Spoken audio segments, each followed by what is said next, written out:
CreepyCorner stories.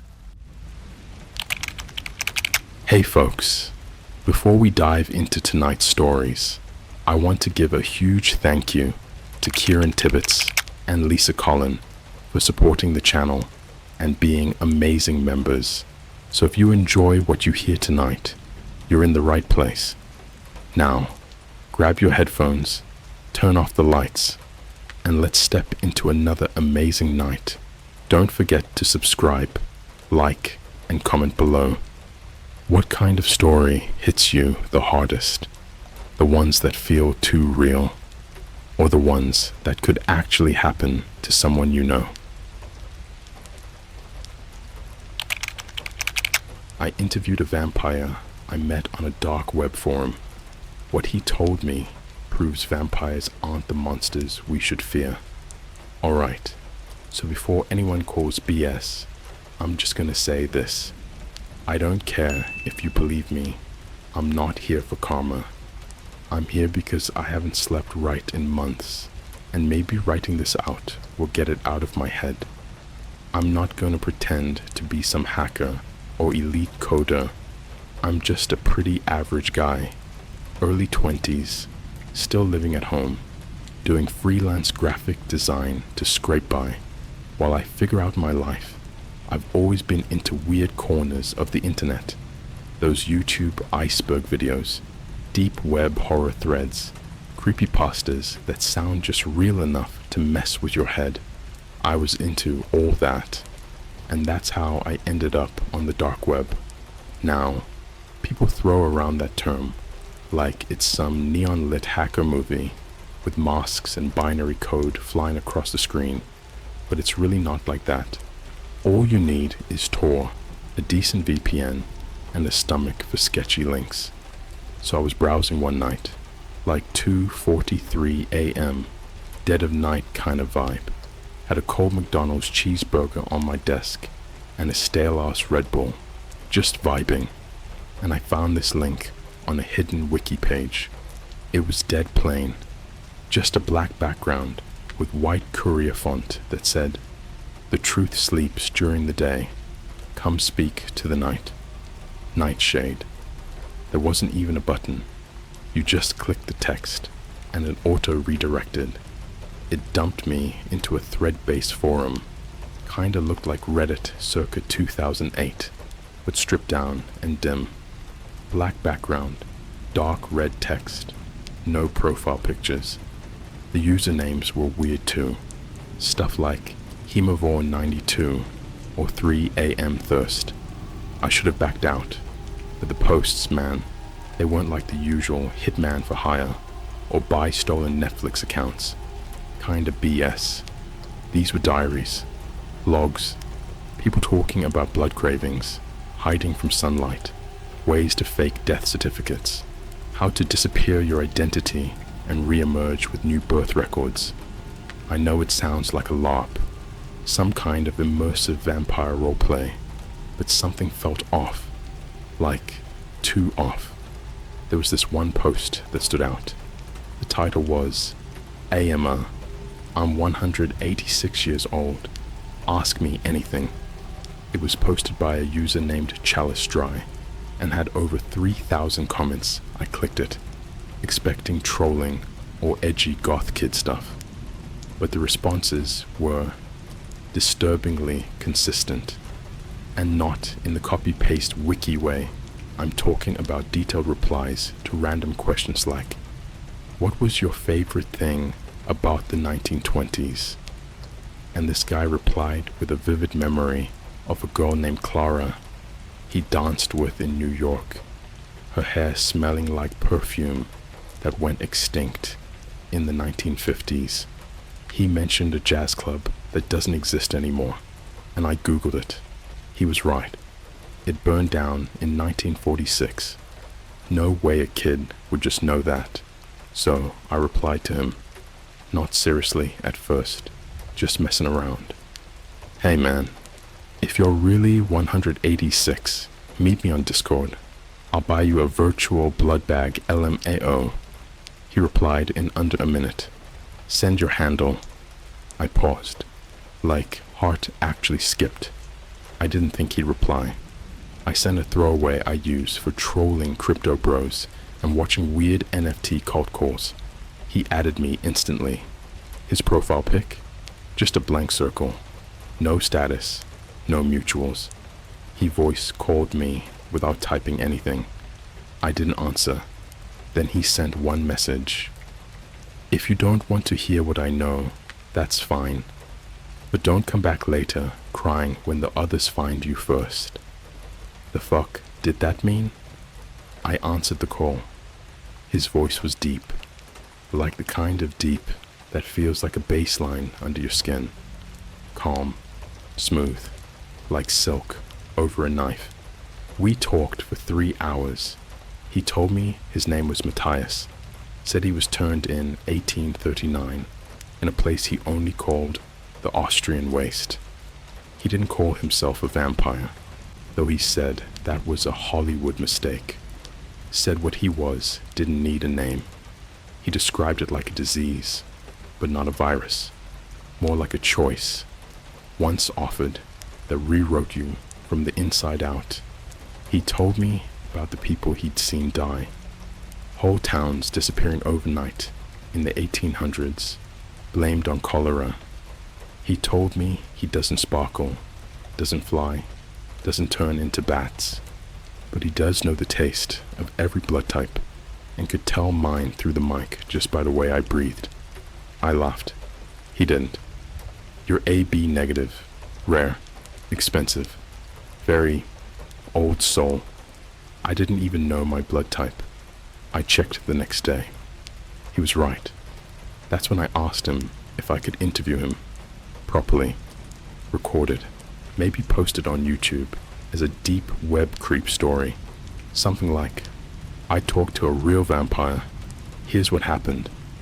I figured if he was just some genius troll, he'd say no or start acting up. He said yes, but only if I agreed to meet him in person. I didn't say yes right away. Obviously, I'm not stupid, but the more we talked, the more I started to believe him. The way he described time passing, how things smelled different before industrialization, the way people used to die with quiet, not like now, with all the hospital beeping and wires. He knew too much, felt too real. And the worst part, I started wanting to believe him, because he said something that's been stuck in my head since. I'm not the monster you need to worry about, but I'm the only one who'll tell you when they're coming. Who? I asked. He waited a second.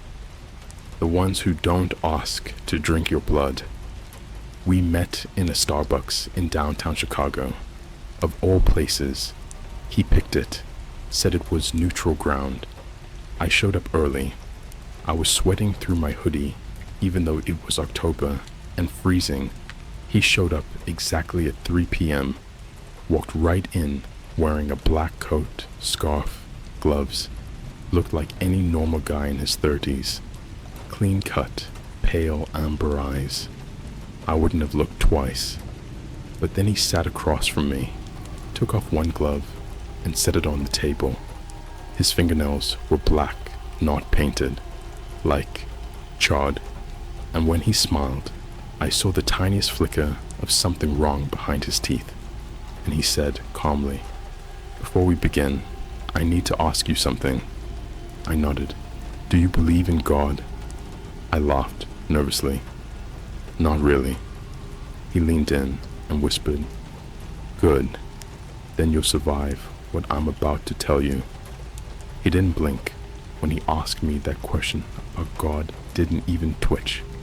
Just stared at me across the Starbucks table like he already knew my answer.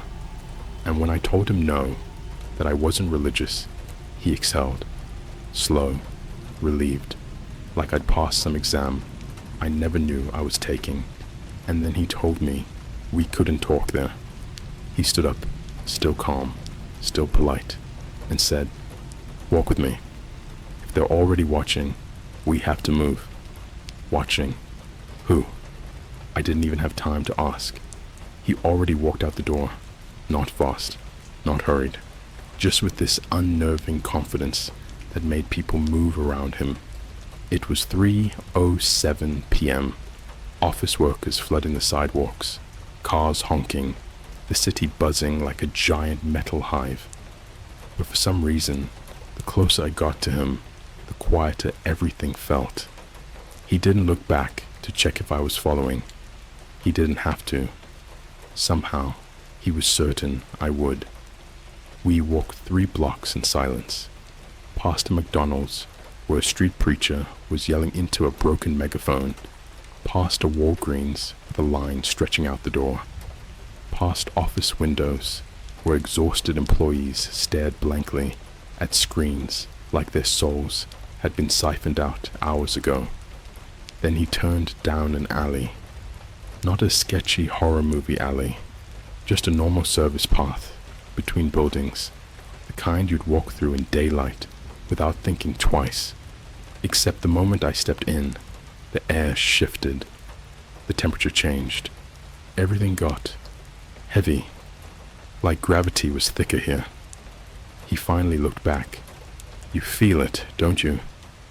I opened my mouth to deny it, but the words didn't come out. Because yeah, there was something wrong. Not supernatural wrong, not monster under the bed wrong, but human wrong. Like you'd stepped into a place where bad decisions were made, where people vanished, where screams went unanswered. At the end of the alley stood a metal door, plain silver, no handle, no rust, just a door. Matthias touched the center of it with 2 fingers. The door unlocked. No keypad, no keyhole, no sound, just a click. Inside was a stairwell that shouldn't have been as large as it was. Dim yellow bulbs buzzing overhead, concrete walls sweating, steps stretching downward, way too far for a building this size.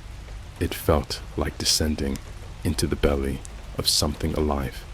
Matthias didn't warn me, didn't ask if I was sure.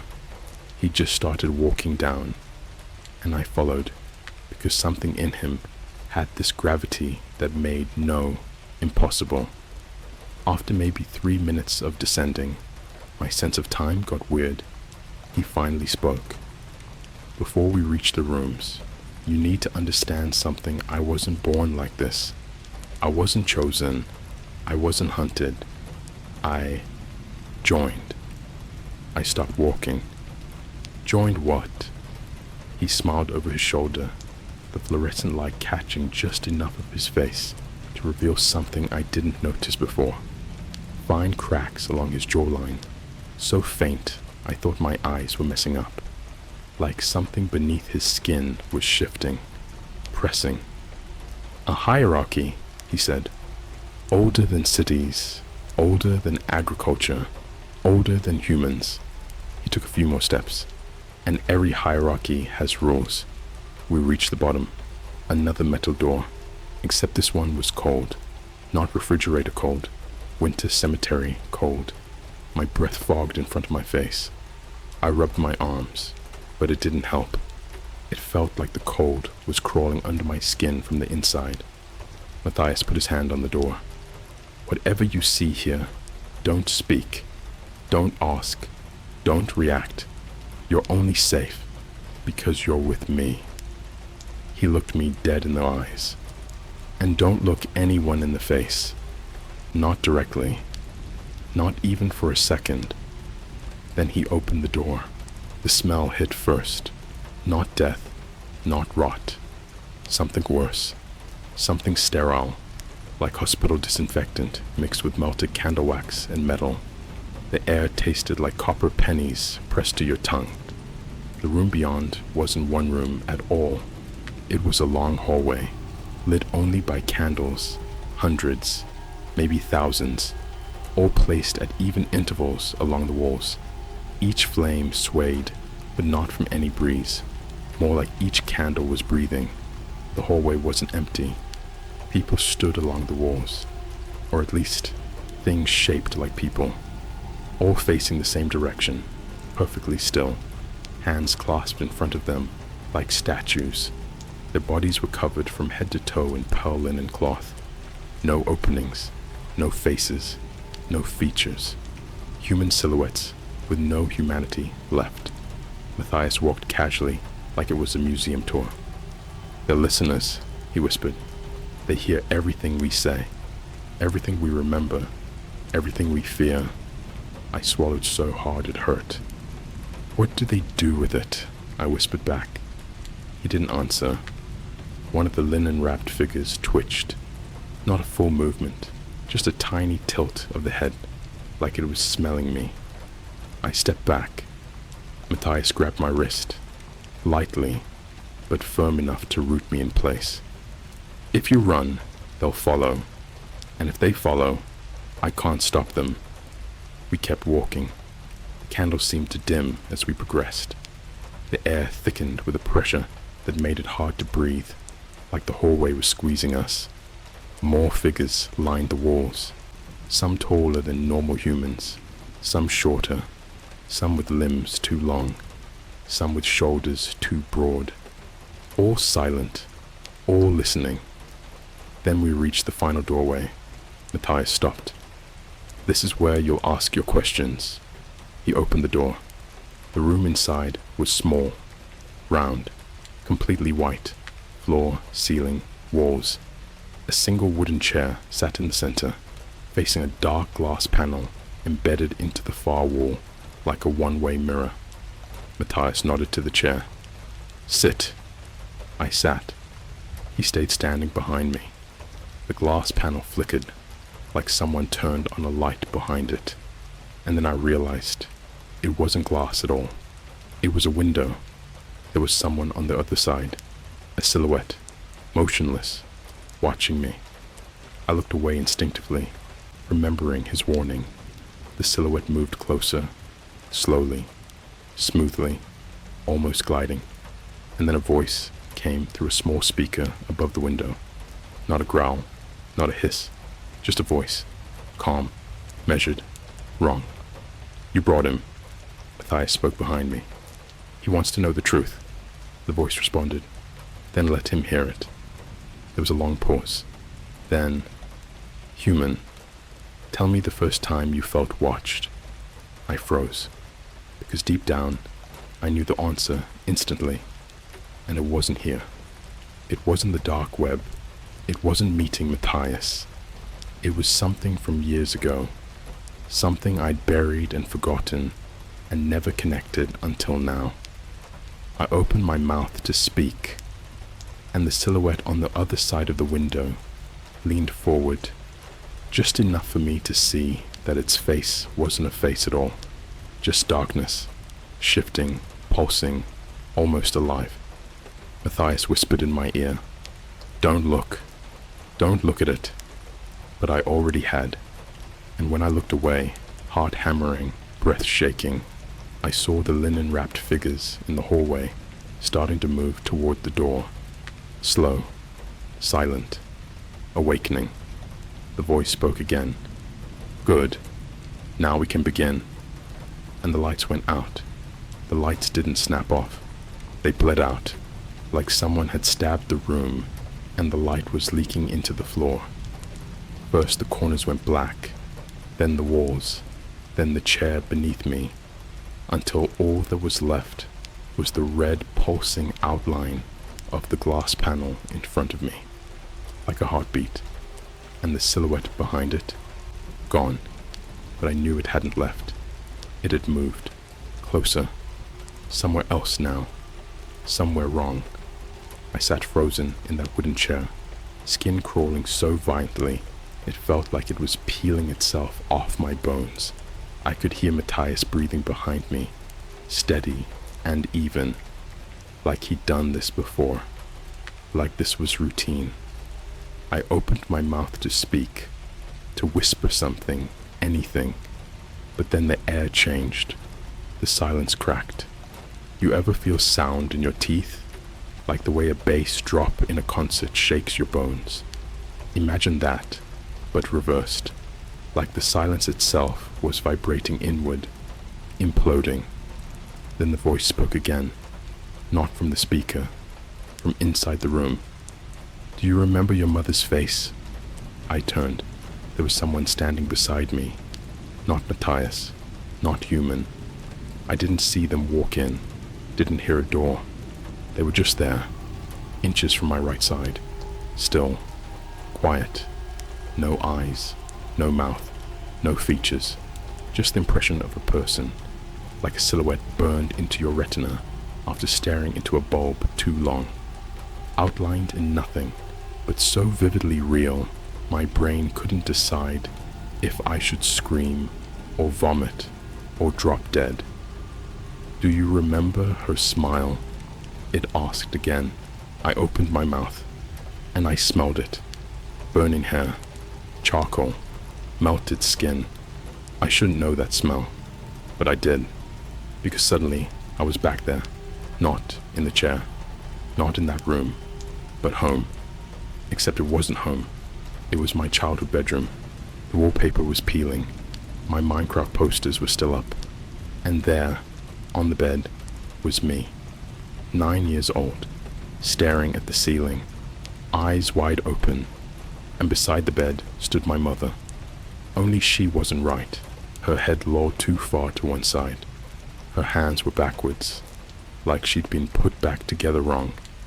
Her hair floated around her face, like it was underwater, and her mouth was open, but the sound coming out was dial-up static. And I remembered what I did. Matthias had warned me not to remember. The room wanted it, needed it. It was feeding on it. When I was 9, my mom went missing. They said she walked out during the night, left a half-written grocery list on the counter. No signs of struggle.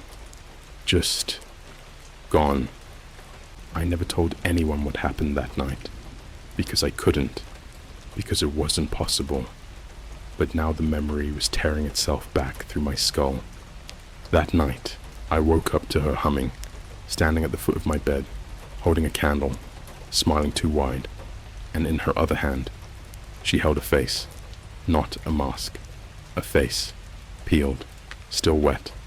She set it on my pillow, kissed my forehead with lips that weren't hers, and whispered, "You'll be so much prettier than him."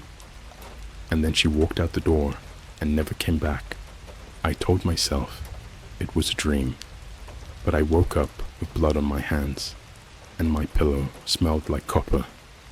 Back in the room, the thing beside me leaned closer. "You invited this," it whispered. I stood up, tried to run. The door was gone. The walls were gone.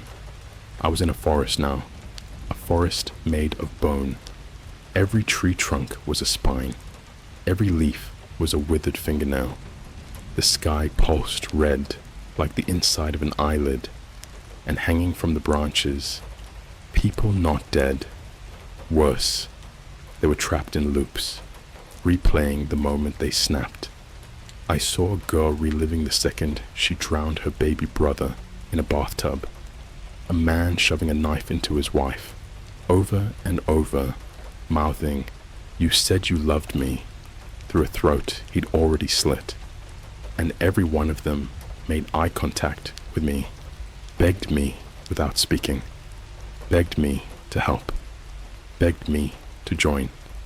A pale arm slipped through the bark of a nearby tree, an arm with a Rolex and wedding ring, and pointed toward a clearing I followed. I didn't have a choice. In the center of the clearing was a table, and sitting at that table was Matthias, drinking from a glass full of something thick and red. He gestured to the seat across from him. I sat. He pushed a folder across the table. My name was on the tab. Inside were photos, not of me, of everyone I'd forgotten. Faces that used to be part of my life. Neighbors, ex-girlfriends, classmates, even a school janitor who let me use his phone once when my mom didn't pick me up. All dead, or gone, or missing. "You left a trail," Matthias said, calm, cold. "You always had the itch, didn't you? To look deeper, past the filters into the dark." He leaned forward. Now the dark has looked back. And then I woke up in my room, not my childhood one. my current apartment. It was 4:41 a.m. No missed calls, no notifications, but on my desk was a manila envelope. No stamp, no name. Inside was a flash drive, labeled Candle Room, a 1-dot wave, and a note. Next time, bring someone you love. We'll show them the truth too. The envelope was warm. It shouldn't have been. Everything else in the apartment was cold. Heater off. Windows cracked just enough to let that Chicago wind claw at my ankles. But the manila folder, sitting dead center on my desk, had a low, pulsing warmth, like it had just come out of someone's mouth. Inside, a flash drive, labeled in faded Sharpie, handwritten like a hospital toe tag. Candle Room, a 1-dot wave, and beneath that, a Polaroid. The photo was crooked, blurry, but I recognized it instantly. My dad's front porch. I hadn't been there in years. He lived out in a dying corner of Indiana, retired, off-grid, no social media, no cameras, nothing newer than 2003. We hadn't spoken since I dropped out of college, and he told me I was going to end up another soft-handed city ghost. I'd written him off, but the photo didn't show him. It showed me, standing in front of the porch, staring up at the attic window, except I'd never gone back. I stared at that photo for 10 solid minutes, hands sweating, heartbeat like a jackhammer, and then I plugged in the drive. Just a single audio file, 32 minutes and 14 seconds long. No title, no metadata, not even a timestamp. I clicked play. The first 2 seconds, static. Then, breathing. Fast, wet, like someone hyperventilating through a broken jaw. And then, screaming. Not like in horror movies, not pretty or theatrical. This was real, panicked, high-pitched, echoing off tile walls. Someone yelling for help, yelling my name. I stopped breathing. The voice was my ex, Claire. We hadn't spoken since 2019. She left after she found me sleepwalking in the hallway with a steak knife, muttering something about the hallway watchers and keeping the skin warm. She called me dangerous, told me I needed help. I hadn't heard from her since, but now I was hearing her beg. Why did you bring me here? Please, please. You said it was a museum. Why is it so dark? Oh my God, he's watching, he's watching, he's wearing your face. Then footsteps, fast ones, running, glass breaking, something growling, not an animal growl, not a monster growl, the kind of growl your dad makes when he's losing his temper and trying not to snap your arm. Then, silence. For 8 minutes, 8 full minutes of nothing but electrical hum. I almost turned it off, but at 18:14, a second voice came on. Matthias, she's here now. She remembers you, but she doesn't like what she remembers. His voice was closer than the others had been, like he was whispering straight into the mic. I actually felt the breath in my ears. We can't keep her unless you give us something in return. I paused the file, because in that moment, I realized something was off. The apartment was silent. Too silent. No traffic, no wind. Even the hum of the refrigerator had stopped. And then I noticed something else. The window was gone. It wasn't boarded up, not closed. It was gone. Just a smooth, continuous wall where the window had been. I stood, spun around the door to the hallway. Gone. Bathroom? Gone. My apartment had become a sealed box. 4 walls, 1 desk, 1 chair. Me. I yanked the flash drive out of the laptop. Instantly, the room changed. The walls began to hum. Not loud, but low. Subsonic. Like bass rumbling under your ribs. I turned slowly and saw something was written on the wall now, scratched into the plaster in uneven, deep letters. You brought her. Then the laptop screen blinked. One new message. From user_candle.1@nightshade.onion. No subject. No header. Just a message. Her hands are small. You don't remember how they tasted, do you? I slammed the lid shut. Because I did. I remembered everything. That night in 2019. The sleepwalking. The steak knife. The warm iron smell. Claire never left on her own. She ran. Because I tried to cut something out of her. And now, somehow, someone had her again. Trapped. Begging. Inside that candle room place. Or under it. Or inside me. I didn't know anymore. Everything was bleeding together. Time, memory, dream, reality. It was soup. I could smell her hair.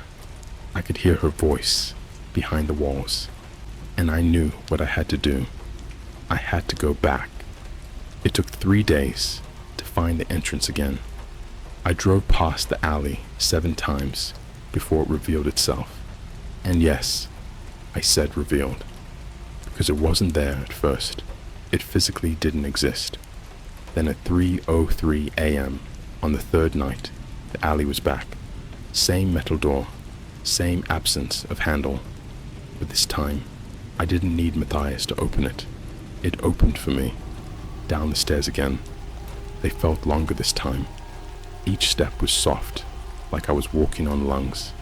At the bottom, the hallway. No candles, no linen figures. Just walls soaked in a black, wet mold that glistened like oil. The silence was so thick it hurt. Like needles in my ears, I walked forward.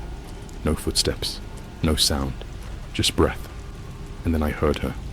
Claire, behind a wall, crying. I turned and pressed my ear against it. I didn't scream, she whispered. I didn't scream when you cut me. I didn't want you to think I was weak. I stepped back, and the wall peeled open, not swung, peeled, like a blister popping in reverse. The room beyond looked like a hospital suite, melted in a microwave. Drip bags full of rust-colored fluid, monitors displaying nothing but spirals. A single metal slab in the center. Claire was strapped to it, but it wasn't her face anymore. It was mine, not like mine. My face, copied perfectly. Every freckle, every scar, every micro-expression. She looked at me with my own eyes and smiled. We're both in here now, she said. They said you'd come back when you were ready to remember. Then she began to scream in my voice, and the walls collapsed. I woke up back in my apartment. Everything normal, except the window was now a mirror, and taped to it was a single page. Participant accepted. The trial begins now. Underneath was a photo. It was Claire, holding a newborn, and in the background, me, smiling. Except I've never had a child. I've never been back to see her. I've never been a father. But in the photo, we're all together, and taped to the back, scrawled in Matthias's handwriting. She said, "It's your turn now." The photograph of me, Claire, and a child who shouldn't exist sat on my desk like a ticking bomb. I couldn't look away. Every second, my eyes stayed on it. Picture changed. Not dramatically, just small details, shifting in ways that made my stomach clench. First the background, then the shadows, then the position of our hands. Subtle things, tiny inconsistencies creeping in like mold under wallpaper. And then the child's face changed, only a little at first. The shape of the jaw, the tilt of the smile, until finally, without warning, it became mine. Not as a baby, as an adult, my face on that child's body, smiling up at me with a softness I've never seen in myself. That's when my phone lit up. No ringtone, no vibration, just a single notification from a number that wasn't a number at all. Infinity. The text said, "You shouldn't have left her alone." I didn't think I'd grab my keys. I got in my car. I drove. I didn't know where. I didn't need to. The world outside felt warped, like the roads were gently tilting me toward one specific place. And when the GPS flickered on by itself, the destination was already typed in. Home. My father's house. The one from the Polaroid. The one I hadn't been to since before everything went wrong. The drive should have taken 3 hours. It took 22 minutes. I don't remember the highway. I don't remember lights. I don't remember turning the wheel. Just flashes. Trees bending inward. Street signs written backward. My reflection in the window. Smiling when I wasn't. When I reached the old gravel driveway, the house looked abandoned. More than abandoned. Like it had been forgotten by the world. No porch light. No mailbox. No sound. But the front door was open. Just a crack. Like it had been waiting. I stepped inside. The house smelled like old paper and colder air than any building should hold. It was silent, except for a faint ticking, like dozens of clocks hidden inside the walls. I took 3 steps forward, and the living room lights turned on by themselves. Claire was standing there, or something that used to be her. She wasn't tied down. She wasn't restrained. She was just standing, calm, wearing the same clothes she wore the day she left me years ago, except everything about her was slightly off. Her posture too straight, her breathing too measured, her eyes too still. She held the child, the same child, from the photo, with my face.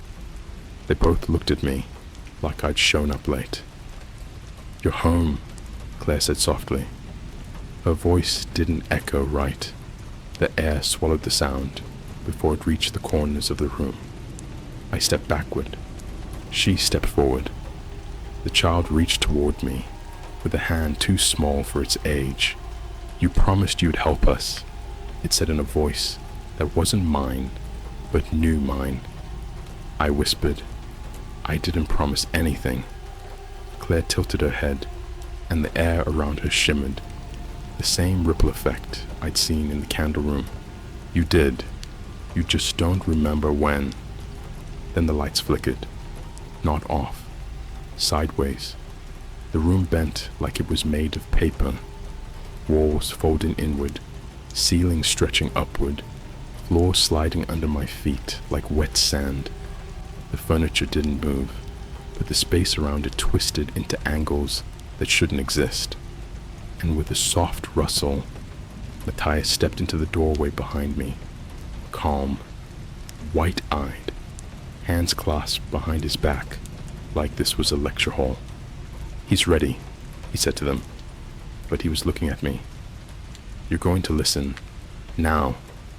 You're going to understand why we brought you here, why the rooms let you in, why the child wears your face.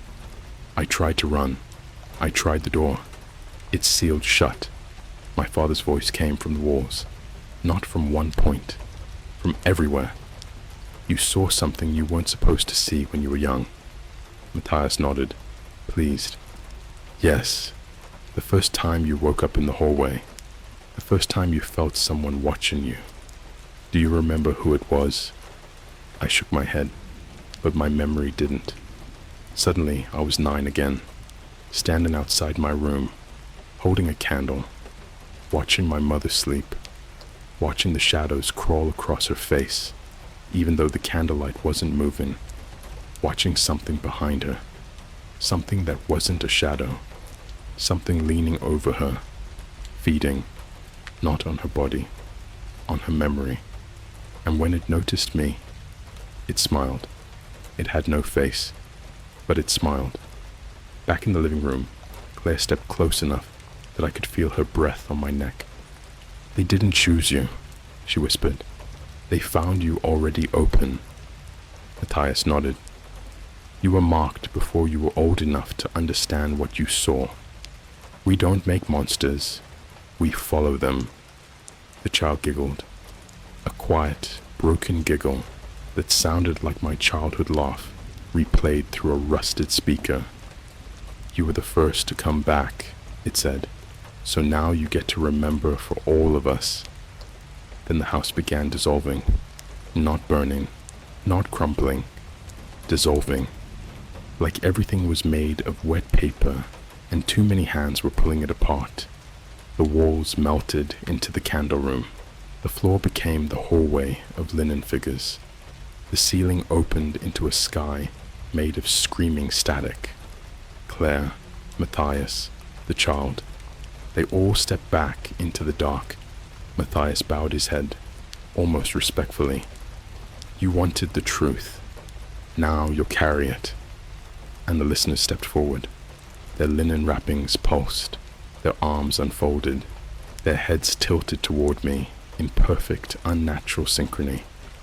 And then I understood. They weren't coming to kill me.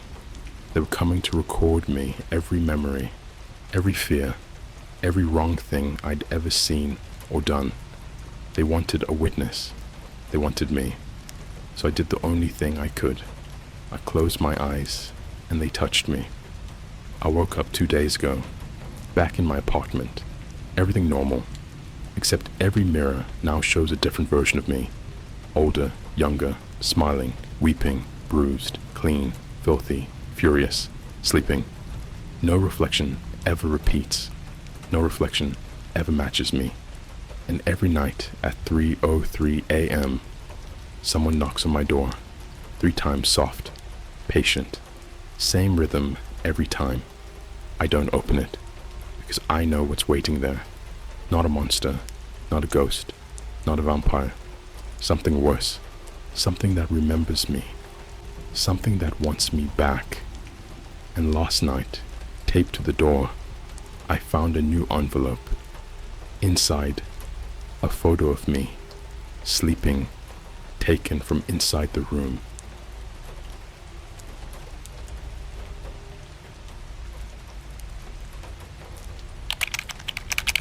I work for a company that investigates dark web mysteries.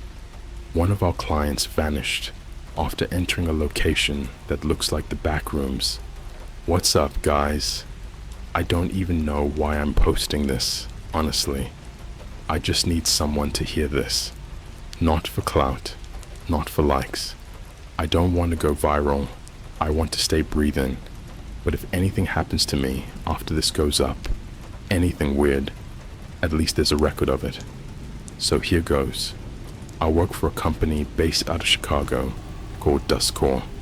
Yeah, sounds like one of those sketchy tech startups with LED logos and a culty vibe. But what we do is different.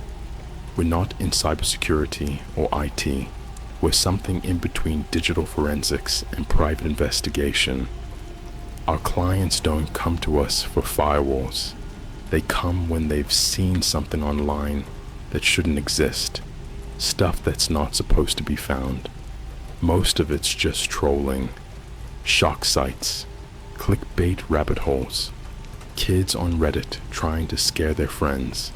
But every now and then, we get something off, something that smells wrong, like roadkill under floorboards. 2 months ago, we got a request from a guy named Thomas Gregor, a tech bro who'd made bank off some crypto NFT nonsense and now lived in Berlin. His email was weirdly casual, like he was texting us from a Starbucks with oat milk in one hand, paranoia in the other. "Hey, found something sketchy on the DW. Looks like a game or maybe a stream. Sent it to a friend. Now he's not answering. I think it's connected to that liminal space thing, like the Backrooms meme. Can you guys check it out? I'll pay whatever." We're not cops. We're not FBI. But we do take people's money to solve weird digital problems. So our team spun up a sandbox server, and I volunteered to follow the rabbit. He sent us a Tor link that looked like a broken URL from the early 2000s. Just a string of random characters followed by .onion. The website had no title, no metadata, no navigation. It was just a video feed, no sound, just grainy fisheye footage of a massive yellow room, wallpaper like piss-stained 80s motel walls, fluorescent lights humming like dying wasps, no furniture, no doors. At first, I thought it was a 3D render, Unity or Unreal Engine or whatever, but it wasn't. The footage stuttered occasionally, like it was streaming from a terrible connection, but the way the shadows fell, the flicker in the lights, it felt real, like someone was actually filming from a GoPro strapped to their chest. You could hear little details too, creaks in the floor, air vents clicking, a distant low thud every now and then. It looped every 10 minutes. But the creepiest part?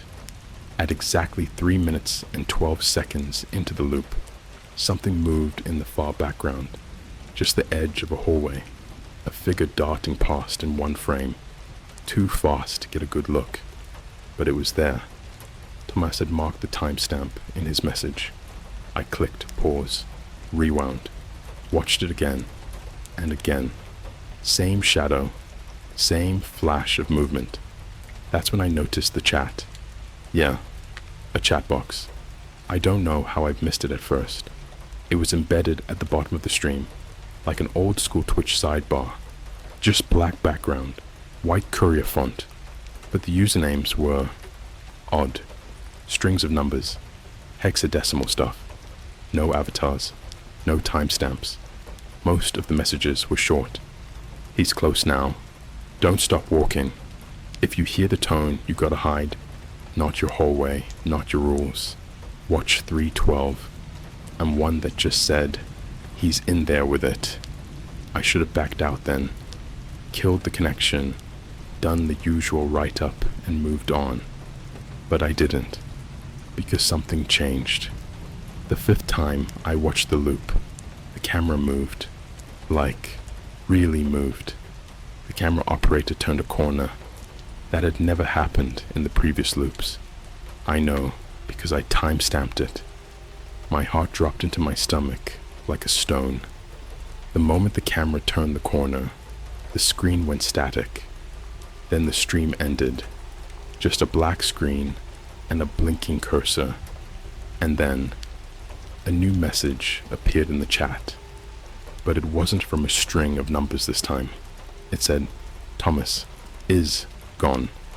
The username was backrm.host. We immediately tried to trace the connection, but it was like chasing a ghost through a maze of mirrors. The URL self-wiped. Even the sandbox server caught a weird kernel. Panic we couldn't reverse. Engineer. We tried to contact Tomas. Nothing. His email bounced. We called the Berlin number he listed. Disconnected. His socials, Instagram, TikTok, even his Medium blog, all gone. Wiped like someone hit Control, Alt-Delete on his entire digital footprint. We checked flights, public records, anything. It was like he never existed.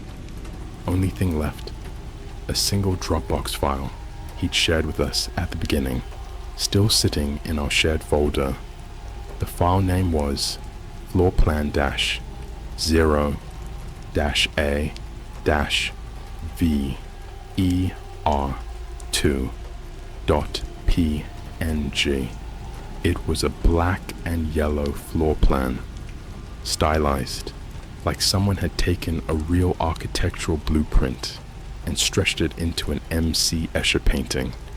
No exit, no entrances, just corridors and rooms that looped in on themselves. But what made me stop cold? In the bottom right corner was a little McDonald's logo, just sitting there like it belonged. Same vintage red and yellow golden arches, no other text. Nothing explained, just the logo. I don't know what McDonald's has to do with any of this. Maybe it's some kind of deepfake. Maybe Thomas got pulled into one of those ARGs that go too far. Maybe I'm overthinking it. But last night, I got a notification on my ring cam motion detected at 3:12 a.m. No one was there when I checked the live feed. But this morning, there was a sticky note pressed against the camera lens. One word. Run. I didn't tell the team about the sticky note on my ring cam. Not because I wanted to hide it, but because I needed a minute to understand whether I was still functioning like a normal human being. I stood in my kitchen at 7:14 a.m., holding that little yellow square between my fingers like it was radioactive, staring at the cheap black ink letters. Whoever wrote it pressed hard enough that the pen dug through the paper and imprinted the word into my palm. Run. I didn't sleep. I didn't even sit. I just paced around the apartment with that weird static buzz you get when you've crossed the line between scared and numb. At 9 o'clock, I had to go to headquarters. Dust Corps sits in a renovated warehouse near Fulton Market in Chicago. Giant industrial windows, steel beams, the kind of place you imagine tech bros drinking overpriced fraps and developing the next disaster. When I pushed the door open, something was wrong immediately. The lights were dimmer than usual. Not off, just dim, like someone had put sunglasses over every fluorescent light panel. I shrugged it off, but then I walked past the front desk. Our receptionist, Mia, was sitting there perfectly still. No coffee, no earbuds, no TikTok playing beside her keyboard. Just staring, straight ahead, unblinking. Her eyes were glassy, like she was hypnotized by something I couldn't see. Mia? I whispered. Nothing. Her chest rose, barely. She wasn't dead, but she wasn't present either. I waved a hand in front of her face. Her eyes twitched, but they didn't move toward me. It was like her pupils were glued to a different world. I wanted to ask what she saw, but some part of me knew I didn't want the answer. When I reached my office, my monitor was already on, which was strange because I always turn it off. Habit drilled into me by years of security lectures and paranoia. The screen wasn't showing my desktop. It was showing a room.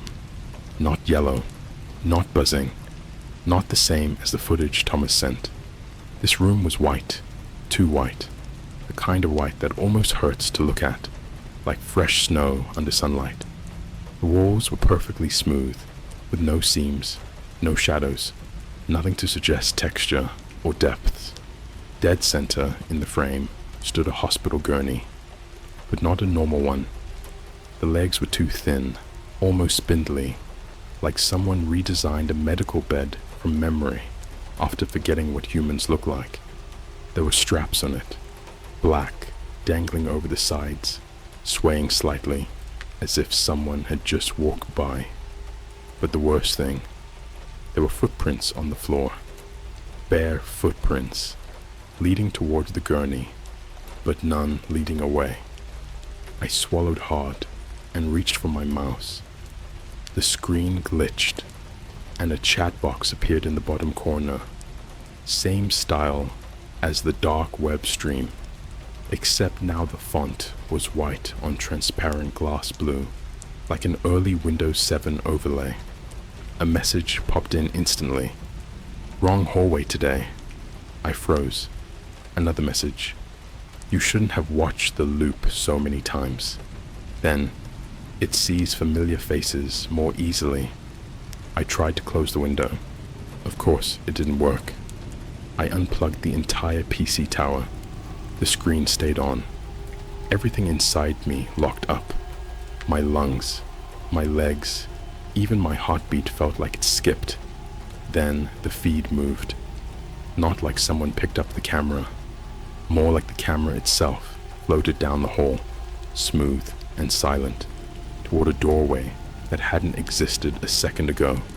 The frame panned, and I saw a shape, something standing just inside the doorway. Not a person, not an animal, more like a silhouette cut out of the world itself. A figure-shaped absence of color, like a glitch in reality. Tall, thin, shoulders sloped forward like it was listening. Then my office door handle clicked. I nearly jumped out of my skin. 3 slow, deliberate knocks followed. Not fast, not impatient, just steady, rhythmic, measured. Like whoever stood outside already knew I was watching the screen. "Hello," I whispered, immediately regretting saying anything at all. No answer. Only a 4th knock. This one softer, closer, lower, like they were knocking with their forehead, not their knuckles. I backed up into my desk, my eyes locked on the door handle. I couldn't see feet under the door. Shadow blocked the gap completely. Then my monitor made a soft notification sound. Ding. I glanced down. A chat message had appeared over the live feed. "Don't open it." The doorknob began to turn. Slow. Grinding. Metal scraping. Like someone was tensing every muscle just to rotate it, inch by inch. I didn't think. I threw myself at the far wall, grabbed the emergency exit keycard, and bolted out the side hallway. My sneakers echoed on the concrete, like I was in a parking garage at 3 a.m. I glanced back once, and the door behind me was now open 2 inches. Someone's fingers curled around the edge, not pale, not bruised, just too long. I didn't look again.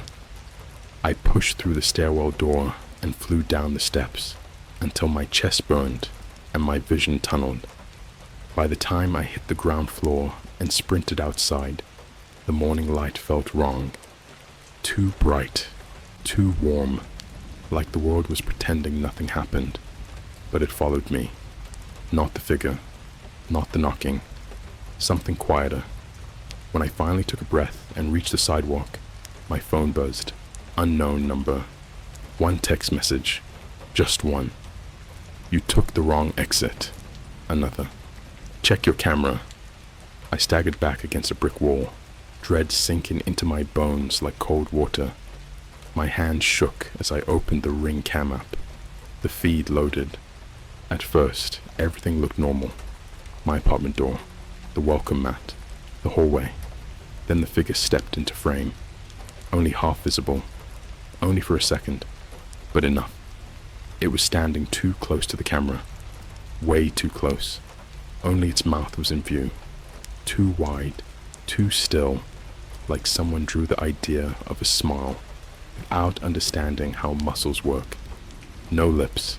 No expression. Just a long, flat line stretching across the screen before the feed flickered black. Then a 3rd text came through. "You left a door open." I didn't go home. I still haven't. Because when I checked the security logs for my building, my apartment door opened at 3:12 p.m. 12 minutes after I left. 12 minutes after something knocked on my office door. Except the camera feed never recorded it opening.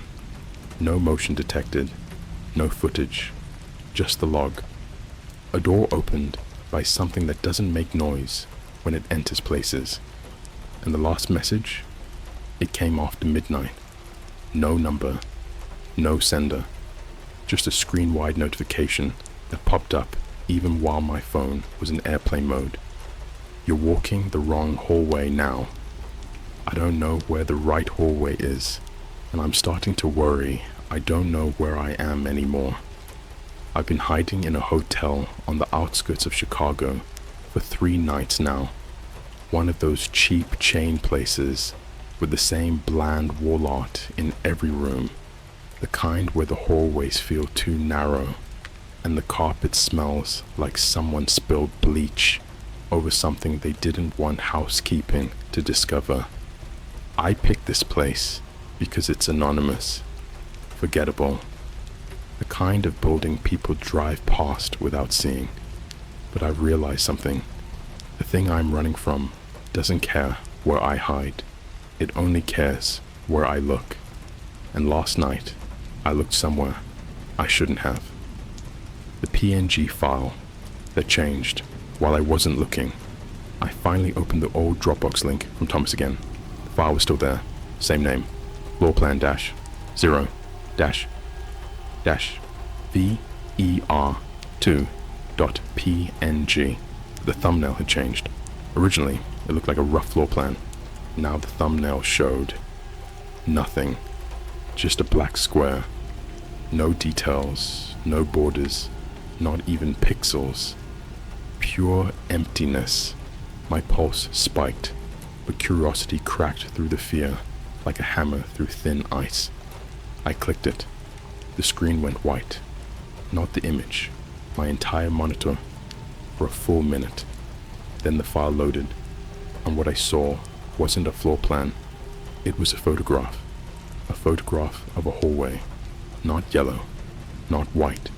This one was gray, like a concrete tunnel under a highway. Damp, claustrophobic, with faint water stains trailing down the walls. The air in the picture looked thick, almost humid, like a place that traps sound and breath and hope. But there was someone in the hallway. A person standing with their back to the camera, wearing a blue hoodie and black jeans. Their hands hung stiffly at their sides, fingers curled inward as if paralyzed mid-motion. Their head was tilted slightly left, like they were listening to something I couldn't hear. I zoomed in. The camera quality was too good, too crisp, not like a photo someone uploaded, more like a live feed frozen in time. My stomach flipped, because the person in the image was wearing the same hoodie Thomas wore in his Instagram profile photo before it vanished. I zoomed again, up toward his face, but before I could reach it, the image distorted. The pixels dragged sideways like wet paint, erasing his head completely. Then text appeared across the top of the image. You're looking at him from the wrong angle. I couldn't move. The file minimized itself on its own, then it opened a second time. And now, the hallway was closer, as if the camera had moved forward 10 feet. Tomas wasn't facing away anymore. He was facing the camera, but his face was completely blurred. Not like a sensor block, but like the pixels refused to hold his shape.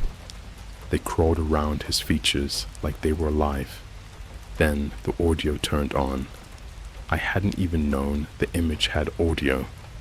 It started as a soft, low hum. Something electrical, something structural, like the building was breathing through its wiring. Then a second noise layered over it. A whisper, not words, just the feeling of someone whispering too close to your ear.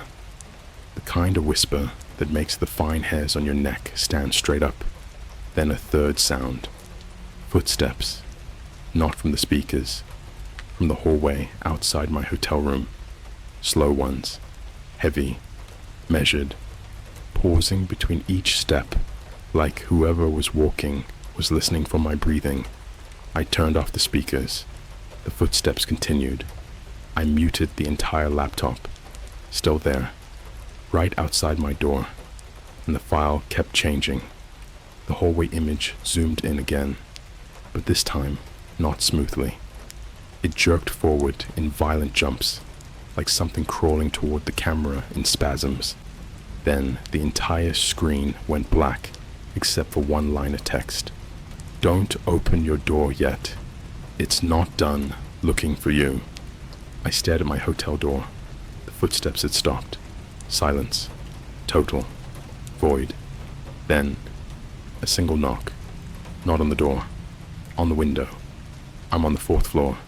There's nothing outside that window except a parking lot and a flickering street lamp. My heart hit my ribs like a fist. I didn't go near the window. I backed into the bathroom, locked the door, and stood there gripping the edge of the sink until my knuckles went bloodless. Then the light in the bathroom flickered. Once, twice, 3 times. On the 4th flicker, it stayed off.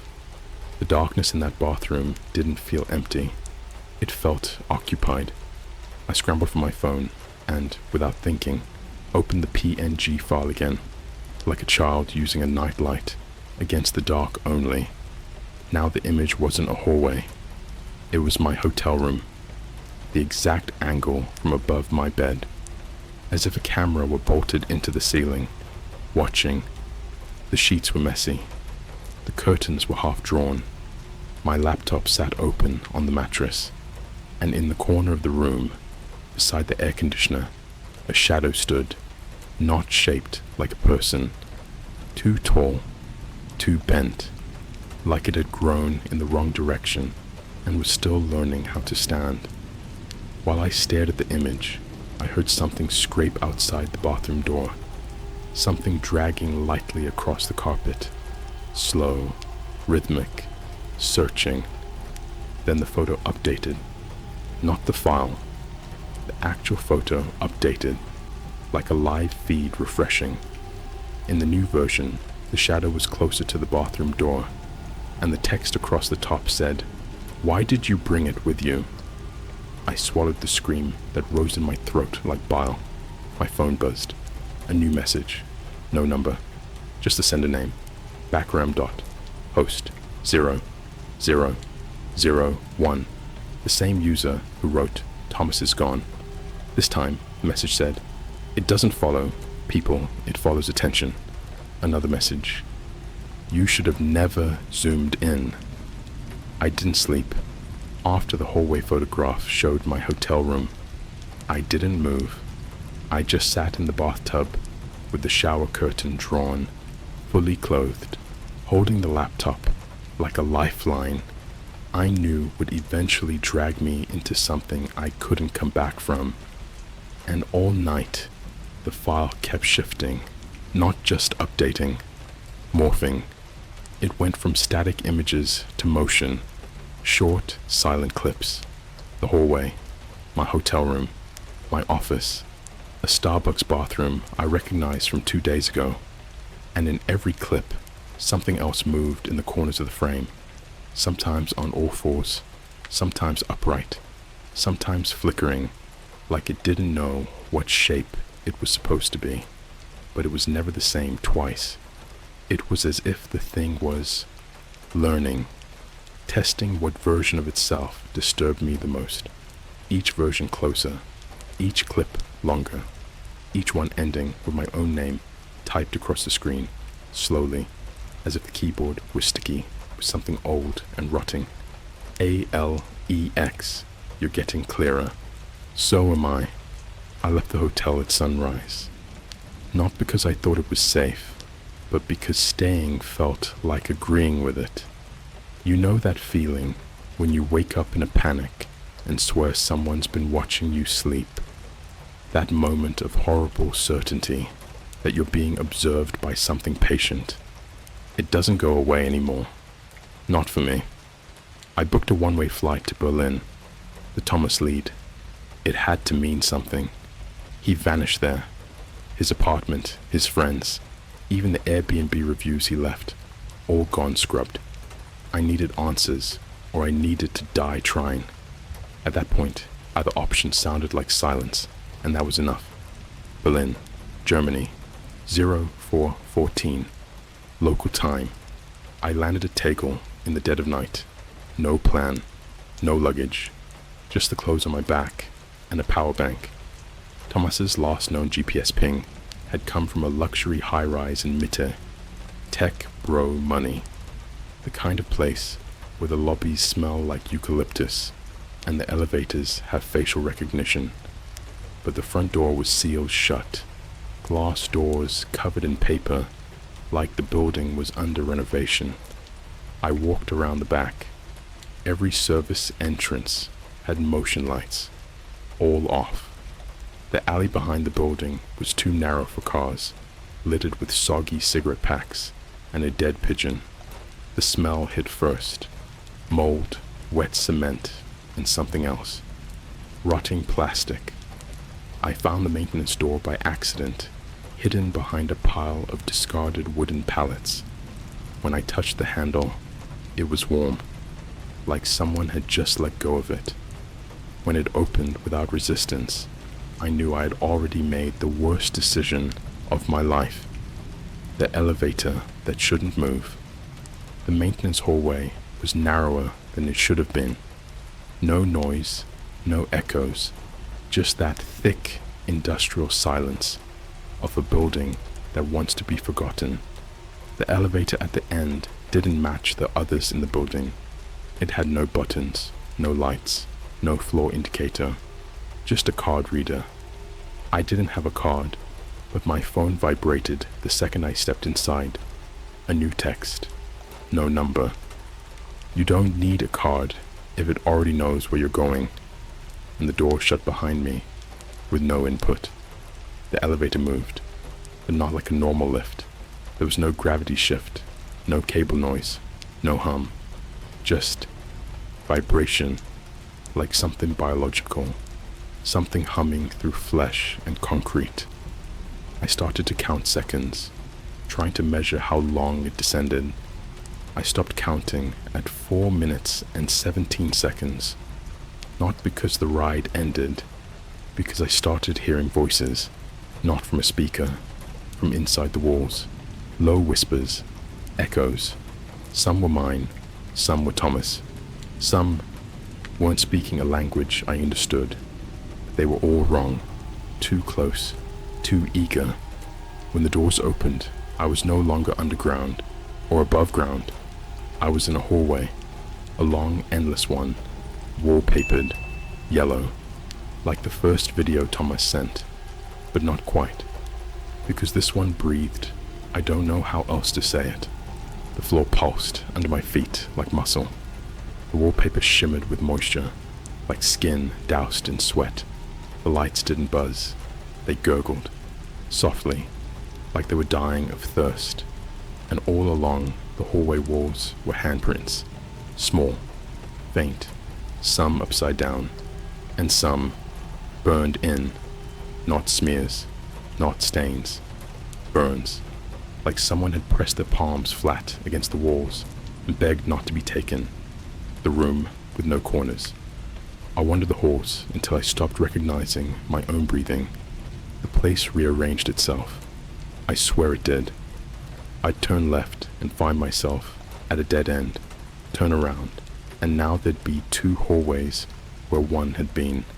Eventually, I found a door, just one, a metal slab with a single keyhole and a McDonald's logo scratched into the surface, not painted, not branded, scratched, with fingernails.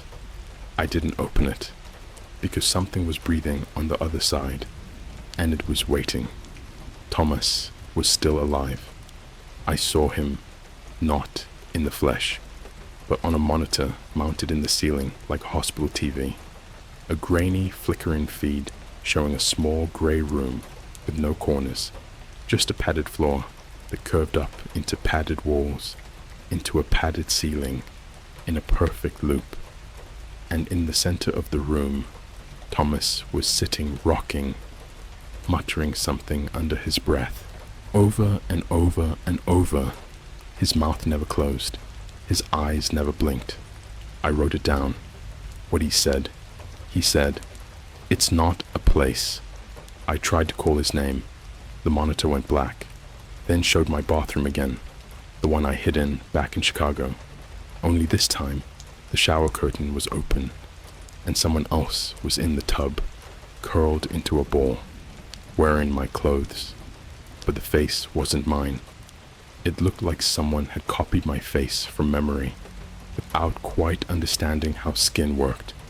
The smile was too wide, the eyes were too wet, and the thing stared into the camera until it slowly raised its finger to its lips and went, "Shh." Then the power cut out. I woke up on the sidewalk, face down, soaked in piss, people walking past me like I didn't exist. My phone was gone. No messages, no PNG, no proof, except one thing, a receipt in my pocket, dated 5 minutes before I woke up, from a McDonald's in Berlin, a location that doesn't exist on any map. The receipt was for one item: filet o flesh, $6.66. Eat cold. And scribbled on the back, in my own handwriting, was one sentence: it's behind the static, and it's still hungry. I didn't remember walking back into the city. One moment I was staring at the impossible McDonald's receipt. The next, I was drifting along the Spree River like a sleepwalker, the cold Berlin wind slicing into my clothes as if trying to pull me awake. But I wasn't asleep. I was being guided, not by a person, not by footsteps, by an awareness, a pressure at the back of my skull, like someone pressing two fingers against my brainstem, nudging me to turn left, keep going, step over that puddle, ignore the drunk screaming in Kreuzberg, keep moving, until I reached a building I'd never seen but somehow recognized, a closed IKEA, dead at night, windows black, parking lot empty, the signature yellow and blue sign flickering like a dying constellation. Something waited inside, not a person, not the thing from the hallways, but an answer. My breath fogged in the air, sharp, fast, panicked. My fingers trembled as I pressed my palm flat against the locked glass door. It opened for me, automatically. No alarm, no security, just acceptance, like it had been expecting me. The showroom, there wasn't a showroom. Inside, the store lights were on, but dim way dimmer than any real store I'd ever been in. Every IKEA looks the same, right? The maze floor plan, the faux living rooms, the glowing floor arrows herding customers like sheep. But this wasn't right. There were no arrows, no price tags, no furniture, just empty rooms, perfectly clean, perfectly arranged, perfectly wrong rooms without doors, rooms with too many doors, rooms with windows that looked out into other rooms. And every few steps, I heard it, a sound like drywall, exhaling, the air stretching, the walls settling, plaster moving beneath paint, like something trying to push through. I didn't want to go deeper, but I went deeper because the pressure behind my skull tightened like a leash being pulled. The corridor of echoes. I entered a long corridor lined with glass panes, floor to ceiling, each pane holding a reflection that wasn't mine. The first pane showed a man standing in a tiny hotel bathroom, whispering to someone behind the shower curtain. The second showed a woman sitting on her kitchen floor, rocking back and forth, while her phone recorded her from the sink. The third showed a child crawling into a dryer in a laundromat after someone knocked from the inside. None of them noticed me. None of them could. They were scenes, memories, moments stolen from strangers. Then I reached the fourth pane, and the person inside was me, standing in that bathtub, laptop clutched to my chest, eyes wide and shaking, watching something just off screen. Except, as I watched the reflection, the version of me in the glass slowly turned its head and looked directly at me, not through me, not past me, at me. Then it smiled, a small, wrong, crooked smile, as if it didn't fully understand how the muscles worked. Its lips moved. No sound, just one word. I read it instantly. Found. The glass rippled like water. I stumbled back, and at the far end of the corridor, something stood up from the floor, the shape that learned my name. It didn't walk. It unfolded, a mass of limbs, too many, too thin, bending the wrong way, unfolding itself from a curled position like a spider waking from a long sleep. It wasn't the creature from the yellow rooms. It wasn't the shadow in my hotel room. It wasn't the thing behind Thomas. It was something new. It was made of mistakes. A shape built from every corrupted image, from every glitch in the footage, from every malformed silhouette caught in those corners of the PNG, a jigsaw puzzle of wrong proportions and wrong intentions, and it knew me. The way it tilted its head, the way its joints cracked, the way it leaned closer as if sniffing the air for my fear. It recognized me. It repeated my name, not aloud, through the glass walls around me. Each pane whispered the same word in a different voice. Children, women, old men, strangers I'd heard in crowds, my own parents. Alex, Alex, Alex.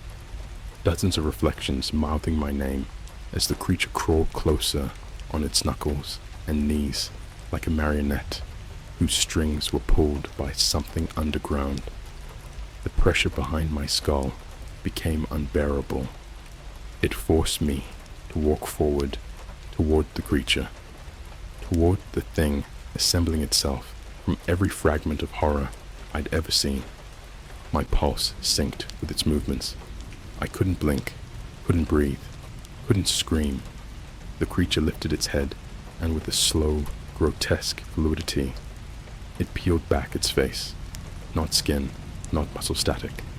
A curtain of white noise static streaming out where a face should be, fizzing and crackling like a broken screen. Inside the static, I saw Thomas screaming silently, my hotel room door opening, the gurney with straps, the McDonald's logo, the burned handprints, the no corner room, my own reflection smiling back at me, all at once, like 1,000 memories jammed into a single frame.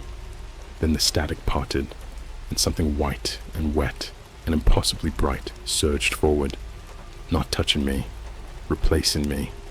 The world snapped. The exit that wasn't I woke up lying on warm linoleum. Someone was shaking my shoulder. A little boy, holding an IKEA shopping basket. "Are you okay?"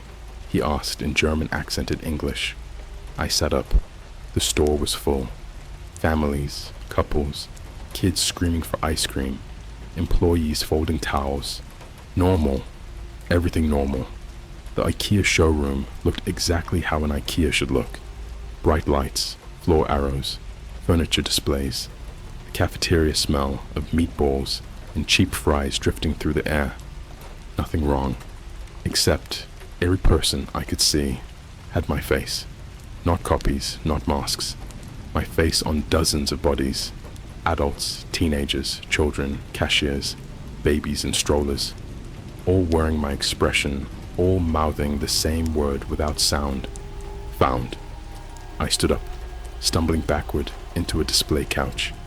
Every one of them turned toward me in perfect unison. Their mouths opened, not wide, not screaming, but in a silent, cold, slow intake of breath, like they were preparing to speak with one single throat. My phone buzzed. It was back in my pocket. I didn't put it there. One notification from an app I didn't install, backrm.live.host. I opened it. White screen. Then text. "Alex, you walked the right hallway." Another line. "Now we wear you."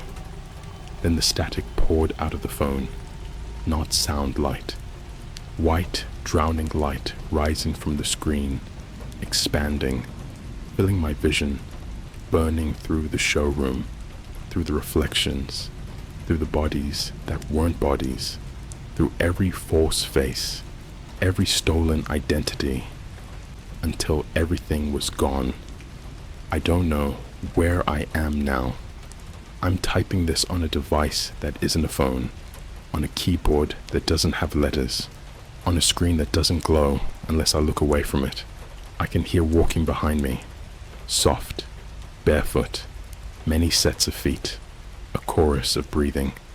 I think they're waiting. For what? For you to read this, for you to look too long, for you to zoom in, for your attention to slip into the wrong place for just one heartbeat. Because all it needs is one moment, one glance, 1 second where you imagine the hallway, where you let the shape in the corner sharpen, where you wonder what's behind your door right now, and then it finds you. The static cracks, the face arranges itself, and your world folds into the corridor where mine disappeared. So if you feel anything, a draft, a whisper, a pressure behind your skull, don't turn around. Not yet, because it's already there. Found.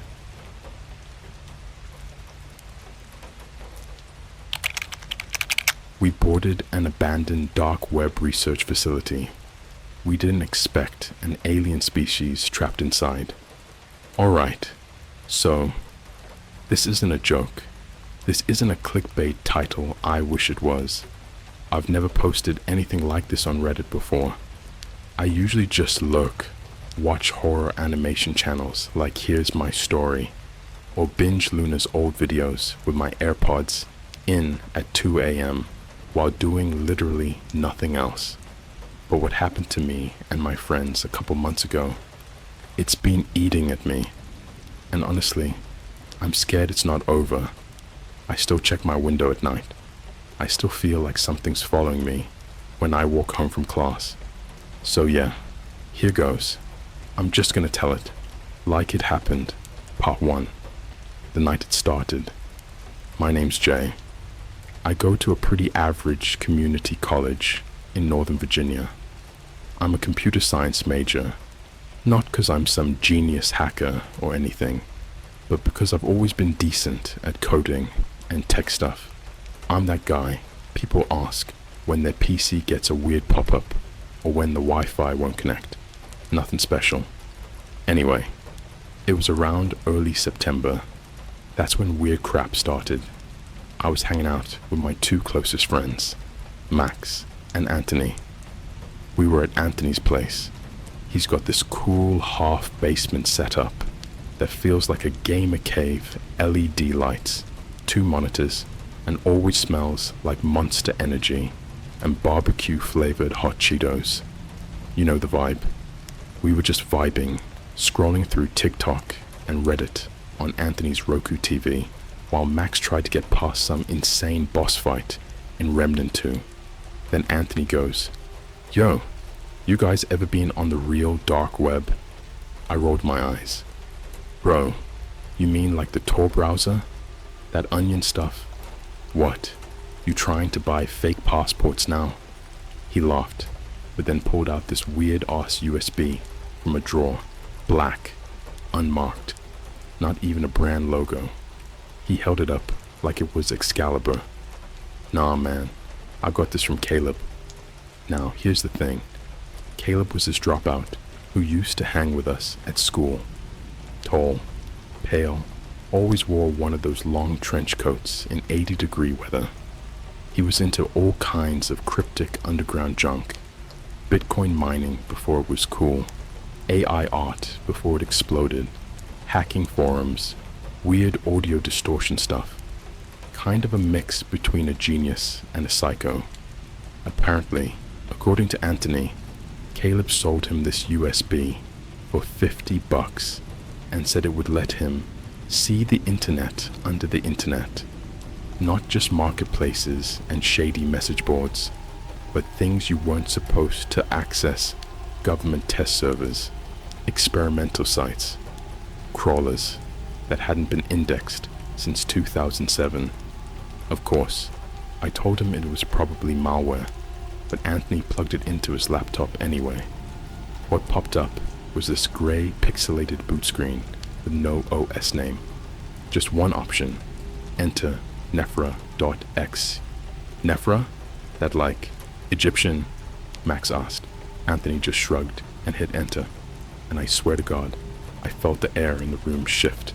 His screen flickered, like full static, not like a glitch, like an old VHS static. Then it just cut to black. Then lines of code started running, matrix style, but not binary, no numbers. It was symbols, alien ones. I don't mean that in a cool sci-fi way. I mean symbols I'd never seen. Jagged edges, curved lines that didn't make logical sense. like the written form of something not made for humans. Max actually stood up and backed away. "Yo, turn that off. That doesn't look right." But Anthony's laptop froze. His mouse stopped moving. His keys didn't respond. We tried to unplug it, but the fan started spinning faster, like jet engine fast. It wasn't even a gaming laptop. And then the screen just blinked and showed one thing. Just one simple sentence. "Access granted. Project sigil." And below it, a folder structure, like a full directory of something. Hundreds of files. No file extensions. No icons. Just file names like chimeratest.move, log 0001187.vc, room 12, audio.raw, quarantine data locked. We didn't know what we were looking at, but Anthony, of course, had to click the video. Chimeratest.move.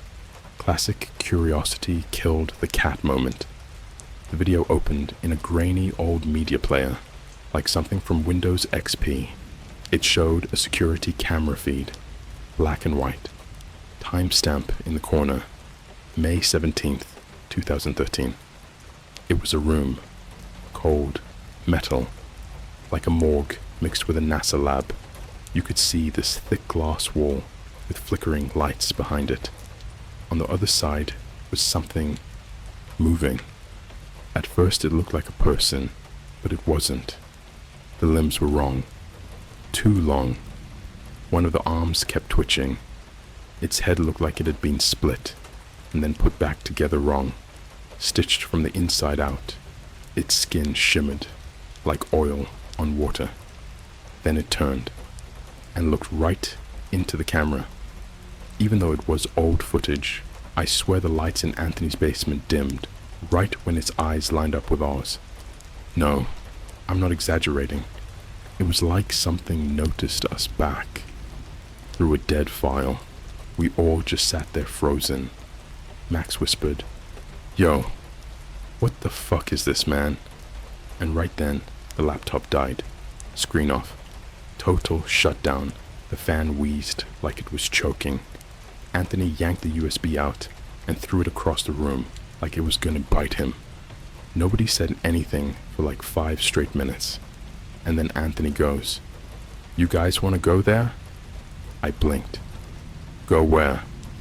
He leaned in, grinning like he just unlocked a new level in a game. "Project Sigil. This file's just a gateway." Caleb said the data links back to a real place. Some abandoned black site out near a dried up airfield in Pennsylvania. I think it's still there.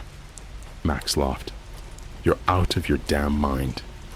But I wasn't laughing, because I had heard of that place. Not from Reddit, not from TikTok. From my uncle, who used to work in OD cybersecurity back in the mid-2000s. He told me once, if someone ever says the words Nephra Project, run. Doesn't matter how much they offer you. Run. And now, I had just seen it on screen. Alive. We should have walked away. We should have burned the damn USB and deleted everything. But we didn't. We got in Max's 2006 Honda Civic the next night with camping gear and 2 GoPros. Because when you're young and stupid and you think horror stories are just stories, curiosity always wins. I'm just going to drop you straight into it because there's no way to warm up what happened next. If part 1 made you uneasy, part 2 is the part that still wakes me up sweating. The part I can't tell out loud without my throat tightening like I'm about to choke. The part I can't explain to my therapist without her staring at me like she's waiting for me to laugh and admit I'm making it up. But I'm not. Max's Civic rattled like it was begging us to turn back the entire drive north. The GPS kept glitching. Every time we got near the coordinates dug up from the Nephra files, the map froze, recentered, and pretended we were still miles away. We had to navigate with Anthony's scribbled down route. like it was 1998. No cell signal, no Spotify, nothing but the sound of our tires grinding over cracked asphalt and the weird metallic whine that came from under the car whenever we dipped below 40 miles per hour. The air changed first. You know that smell right before a thunderstorm? That heavy metallic weight that sits on your tongue. Multiply it by 10 and imagine breathing it non-stop for 30 minutes. The sky wasn't cloudy. It wasn't storming. It just felt wrong, like the atmosphere itself didn't trust what we were doing. When we finally passed a sign that said restricted federal property, no entry, Max let out this shaky laugh and said, "Well, now we know we're in the right place." But the road didn't stop there. It kept going, overgrown, cracked, but intact, like someone had carved out a path and kept it alive, just enough for a vehicle to follow. Then we saw it, the facility. It wasn't a building so much as a skeleton of one. Picture a massive research compound, stripped down to concrete ribs and rusted steel beams, windows blown out, doors half hanging, a collapsed radio tower leaning against the main structure, like it died mid-scream. If you've ever seen those abandoned Disney attractions, or the shuttered Universal backlot areas they don't let tourists near, it felt kind of like that, except this place didn't have any charm or nostalgia. It had silence, real silence, the type you only hear in places that forgot humans ever existed. And then there was the smell, not death, not rot, worse, like burned plastic mixed with wet metal, like someone torched a lab full of chemicals and left it sealed for a decade. We parked behind what used to be a loading dock. The concrete was covered in dark streaks, like something had been dragged. Not blood, not anything identifiable, just long, uneven shadows that left stains even in the daylight. We geared up, GoPros, flashlights, backpacks, energy drinks, and walked toward the main entrance. The wind kept shifting, carrying low creaks and occasional metallic clangs from inside the structure, like something far in the building was moving, adjusting, scraping against something else. When we stepped through the shattered sliding doors, my flashlight beam barely pierced the dark. The floor was covered in what looked like soot. Soot. Or ash. Anthony whispered, "This place is so dead, it feels alive." Max hissed at him to shut up. We walked deeper. The air got colder. Our breath didn't fog, but the cold wasn't normal. It felt like it was soaking into my bones, settling behind my ribs. We found the first clue that the Nephrophile wasn't some glitchy deep web prank when we reached the observation hall. That's what the peeling sign said. The hall had 8 massive glass observation chambers lined up on either side, like giant zoo enclosures built for things humans shouldn't be curious about.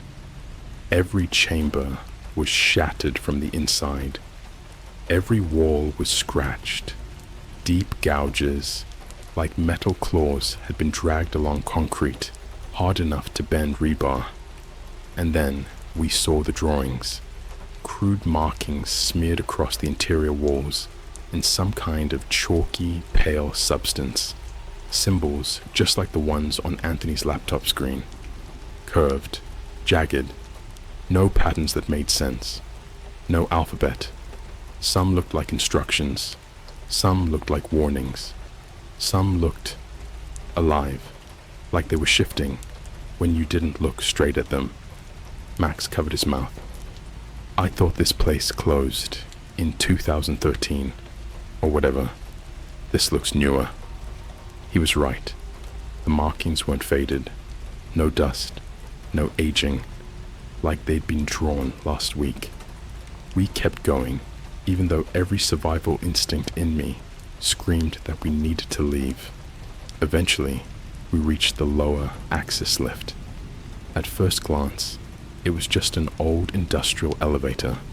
Rusted cage doors, broken buttons, a floor panel half ripped away, but someone had jammed a crowbar into the doors to wedge them permanently open, like whoever used it last wanted it never to close again. That was the part that made my skin crawl. Anthony pointed his flashlight down the shaft. Stairs. Metal stairs bolted along the interior of the elevator shaft, spiraling into impossible darkness, the kind of hole you could fall down forever in your nightmares. There was graffiti on the wall by the entrance, fresh black paint. One phrase, "If it hurts you, run." Max swallowed so hard the sound echoed off the concrete, but Anthony started climbing down anyway. That's when the temperature dropped again, enough that my teeth started chattering, even though I wasn't cold. Not the normal cold. A hollow, empty cold, like the air didn't contain oxygen. We descended for at least 10 minutes. The deeper we got, the more warped the metal became.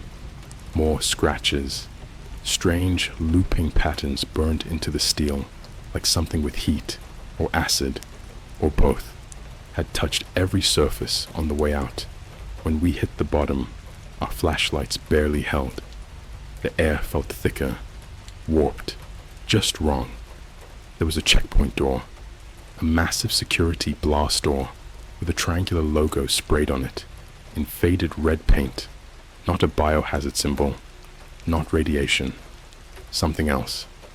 3 rings intersecting, like a stylized eye with a vertical slit. Anthony whispered, "That matches the file labels, the sigil icon." We pushed the door open, and everything changed.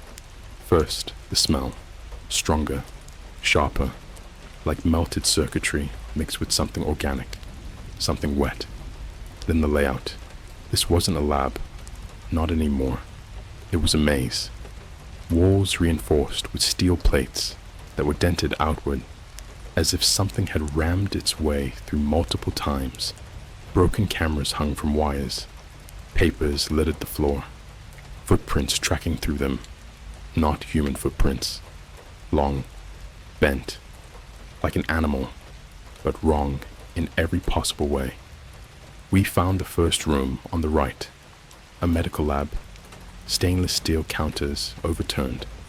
A shattered containment pod that looked like a cross between a cryo chamber and a coffin, frost still clinging to the edges.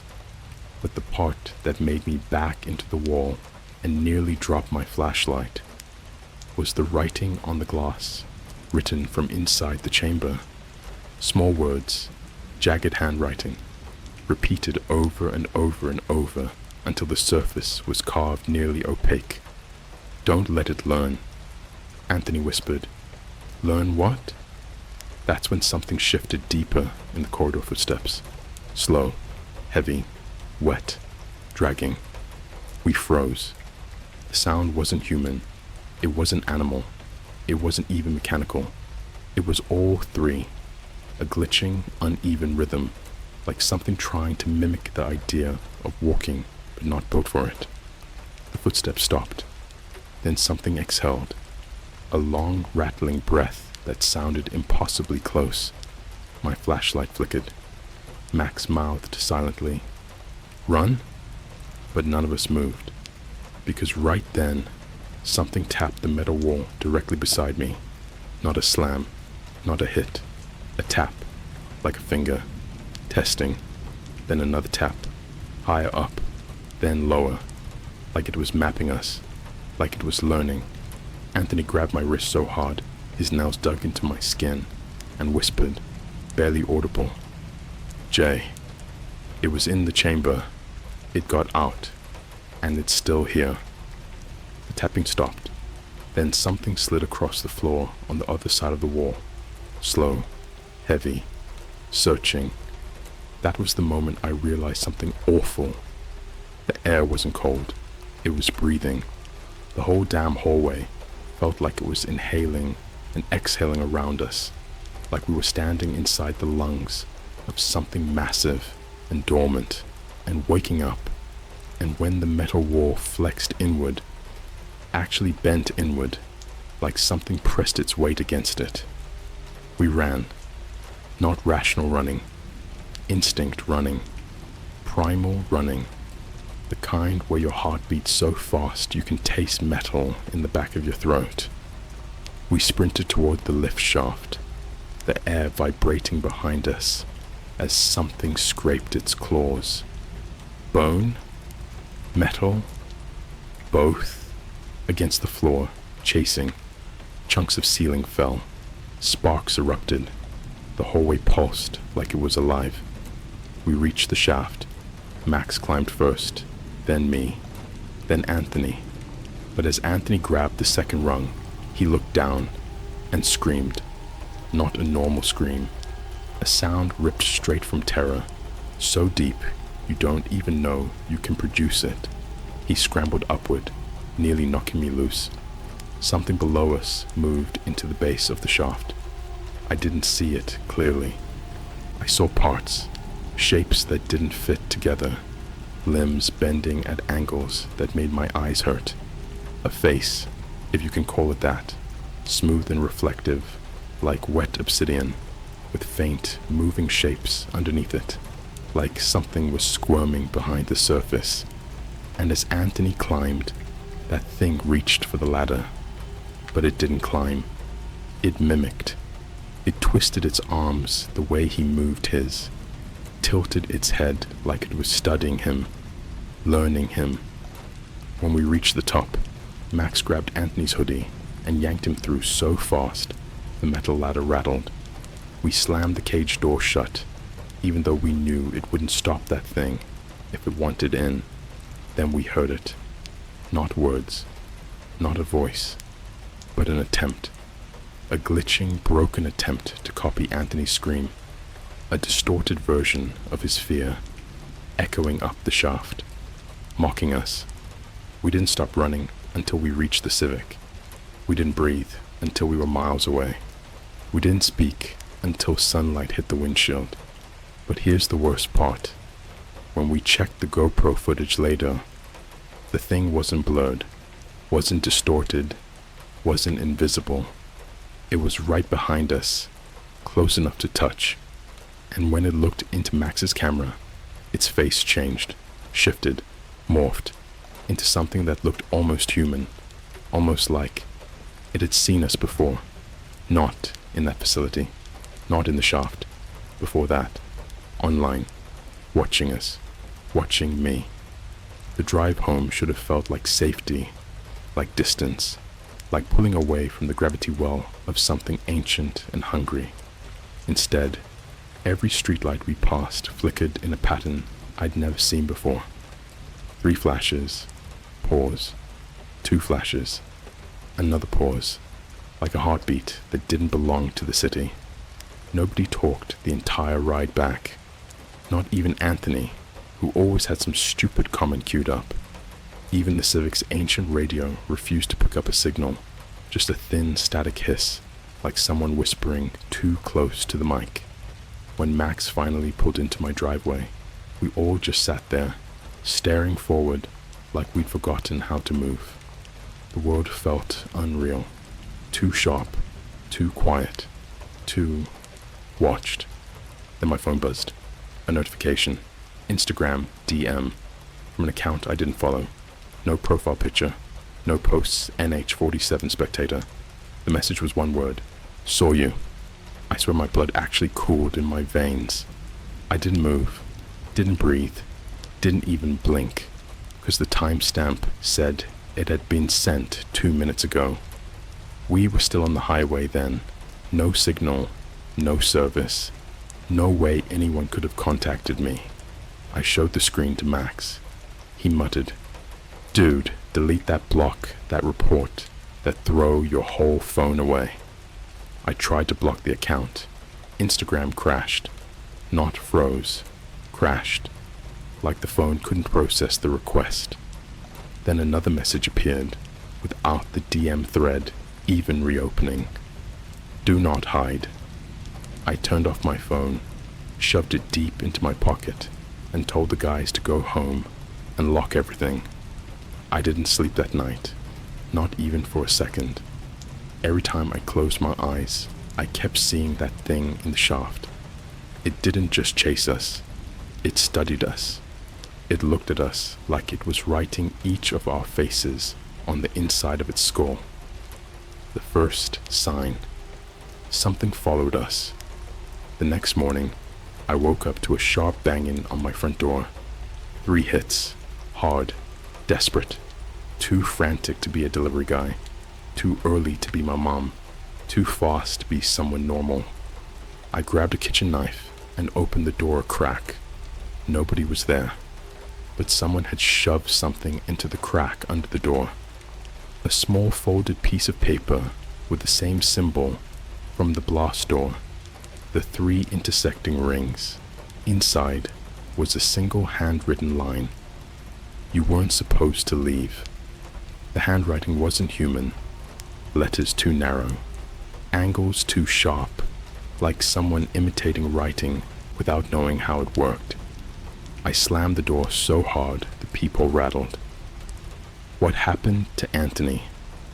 By noon, Max and I still hadn't heard from Anthony. That wasn't normal. He lived online more than in the real world. Sob stories, memes, Discord spam. He was a constant digital presence. We drove to his house. His car was still there. His lights were off. His blinds were closed. But the front door, it was open, not wide, just cracked. A sliver of darkness. "Anthony?" Max yelled. Silence. We stepped inside. The living room was normal. Everything where it should be. Shoes by the door. Hoodie on the couch. Monster cans on the coffee table. Then we noticed something wrong. The TV was on. Not a show. Not YouTube. A paused camera feed. His own security camera feed. And on the playback timeline was a red marker. A flagged moment. From 4:12 a.m. We unpaused. The video showed Anthony sitting at his desk, typing something on Discord. He was wearing the same hoodie from last night. Everything looked normal. He kept glancing behind him like he heard something, but the room stayed still. Then the screen flickered, just for a split second, barely noticeable. When the video stabilized, something was in the room with him, in the corner, behind his desk, where the shadows were thickest, not fully visible, just a silhouette, tall, wrong, angled, like limbs positioned where limbs shouldn't be. Anthony hadn't seen it. He kept typing, but the thing leaned in, just slightly, like it was reading over his shoulder, like it was sniffing him, like it was learning what he was typing. Then, the creature moved, not toward him, not toward the door, toward the camera. Slow, smooth, a gliding motion like its feet weren't touching the floor. As it got closer, the screen distortion got worse. Colors inverted. Static crawled across the image like ants. The audio cut out completely. And then, with its face inches from the lens, the footage corrupted. Not blurred, not pixelated, corrupted. Lines of code flashed across the screen. Same symbols from the NEPHRA.exe boot. Then the screen went black. When the feed returned, Anthony was gone. Room untouched, chair empty. No struggle, no sounds, no signs of exit. Just gone. Max whispered. It took him. Holy sh... It took him. But I wasn't looking at the empty room. I was looking at the timestamp. 4:12 a.m. I had checked my DMs at 4:14. 2 minutes after the creature stared into Anthony's camera. It messaged me. It knew my username, my location, my phone model, my screen brightness. It knew me. And then I heard something from Anthony's hallway. A soft, deliberate scrape. Plastic on carpet. Slow, methodical. We spun around. At the end of the hallway was Anthony's bedroom door. Closed. But something moved underneath it. A shadow. long, bending in slow, unnatural motions, like something behind the door was crouched on the floor, waiting. Max whispered, We should go. But the shadow twitched, then slid toward us, smooth and liquid like spilled ink hunting downhill. I backed toward the exit, slow, silent, heart going so fast I felt it in my teeth. The shadow reached halfway down the hall before the door behind us slammed shut, by itself. We ran, broke the handle, shouldered the door open, bolted into the car, didn't look back, not once. The messages didn't stop. That evening, my phone buzzed again. Another DM, not text this time. A video. I didn't want to open it. My whole body rejected the idea, but I tapped it anyway because some horrible, masochistic corner of my brain needed to know. It was Anthony, not in the facility, not in his room, but somewhere else. A dark space with faint, flickering lights above him. He was on the ground, breathing too fast, eyes wide. He looked like he'd been running for hours, but hadn't moved an inch. Behind him, barely visible at the edge of the frame, were dozens of those symbols scrawled on the walls in that same pale, chalky substance. And then, something stepped into the edge of the frame. You know how deep-sea creatures don't move like land animals, how they drift, weightless, like every part of them is suspended in fluid. It moved like that. It leaned close to Anthony, close enough its outline pressed into his shoulder. And then, slowly, it raised one hand, long, thin, shivering like static, and tapped the camera. Once, twice, 3 times. The video cut out. My phone screen went black, then lit up with one final message. Next. I haven't slept since. I didn't hear from Max for 2 days after Anthony vanished. At first, I thought maybe he was just spiraling, like me, panicking, shutting down. But even in high school, Max was the guy who'd reply with a meme during funerals. His silence didn't feel like isolation. It felt like absence. So I went to his house. What I found inside broke whatever part of me still believed this could be explained. Whatever tattered thread in my brain still clung to logic, to normal. The door was unlocked. The lights were on. The living room looked untouched. But the air was different. Dense, oily, like walking into a sealed jar full of melted plastic and blood rust. At first glance, everything looked arranged, like a set, like someone tried to recreate what a normal home looked like, based on vague memories and horror movies. Max's console was on, but the TV was frozen on the startup screen. Not paused, frozen. The music loop was corrupted, stretching and screeching like a vinyl record left in a fire. There were pictures on the wall, but not photos, printouts from a printer, black and white, blurry, like CCTV stills. Me, Max, Anthony, just walking places, Starbucks, Target. Max in the campus library. Me at a CVS picking up eye drops, but the angles weren't human. They were slightly too high, like ceiling corner surveillance. One of the photos showed me sleeping in my room, mouth open, phone charging on the nightstand. Timestamp 4:13 a.m. Right between the time Anthony vanished and I got that message. That's when I noticed the walls. All of them. The entire living room was covered in writing, scratched into the paint, into the drywall, the wood trim, even the furniture. Same symbol, 3 intersecting rings, over and over and over and over again. And below the largest symbol, scrawled across the entire coffee table, in deep cuts, like someone used a key or a dull knife, was a phrase burned into my brain forever. It is building you. I didn't understand until I saw Max. He wasn't in his bedroom. He was in the bathroom, door wide open, lights off, sitting cross-legged in the tub, head tilted to the side like a ventriloquist dummy who ran out of battery. But it wasn't just that. It wasn't that his eyes were open, or that his skin was wet, glistening, but the tub was dry, or that his fingernails had been peeled off and stacked neatly in a glass next to the soap.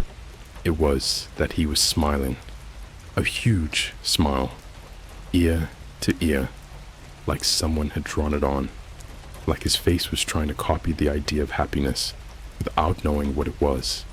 I said his name. Nothing. Then he blinked, slow, out of sync, like a frame skipping. He turned his head, too smooth, too deliberate, and looked at me like he was scanning my skull. "Max," I whispered.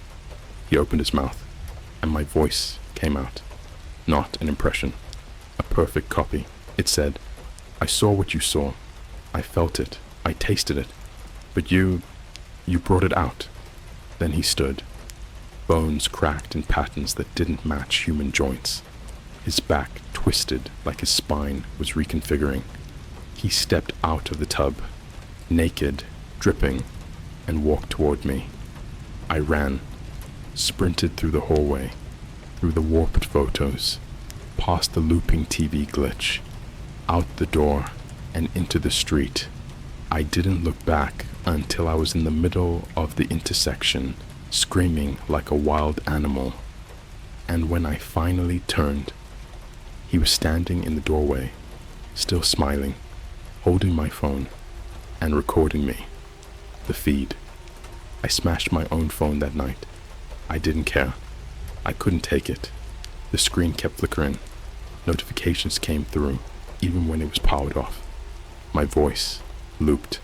My face glitched. Messages from numbers with no digits, just symbols. But before I destroyed it, I opened Instagram one last time. My account was live, streaming. I wasn't streaming. I hadn't touched the app in days, but there it was, live, 2,106 viewers. And the video? A body cam feed, exactly like the GoPro footage from the facility, but clearer, from inside somewhere unfamiliar. Concrete halls, flickering red lights, symbols along the walls, glowing faintly, and the sound, breathing, but not mine, low, wet, vibrating like something enormous trying to imitate a human inhale. Then the camera turned to a mirror and showed the creature, the thing from the shaft, the thing that copied Anthony's scream, that mimicked Max's smile, that slid through the footage like a shadow pretending to be real. It stared into the mirror, tilted its head, then slowly raised one hand and placed its fingers on the inside of the screen, my screen, from inside the stream, like it knew I was watching, like it was watching back. The caption under the stream said, "Reconstruction, 73% complete." The memory hack. That same night, I had a dream. Or, I thought it was a dream. I was in a dark room, alone, no walls, no floor, just space. But behind me, breathing. When I turned, there was no monster, just me, sitting on the ground, shivering, mouth sewn shut with black thread. My doppelganger raised a finger and pointed behind me. When I turned again, I saw a massive wall made of flesh stretching for miles, pockmarked with screens, thousands of them, each playing a different memory from my life. Some I remembered, some I didn't, but all of them had someone else in the background, a dark figure, standing just at the edge of frame, watching me, every single time. It was always there. The thing hadn't just followed us out. It had always been here. The blood echo. The last thing I'll say, before part 5, is this. I went to the university's IT lab last night to try and run a trace on the Nephra files. The log said the USB was accessed 11 more times after we used it, each one from a different location, each one from a different machine, each one within the same 60 seconds. Like the file, duplicated, infected, copied itself into the network and birthed its children in different systems, different minds. I tried to pull up one of the logs. Instead, it loaded a live stream. Not my face, not Max, not Anthony, yours, you, reading this, right now, and behind you, something is learning.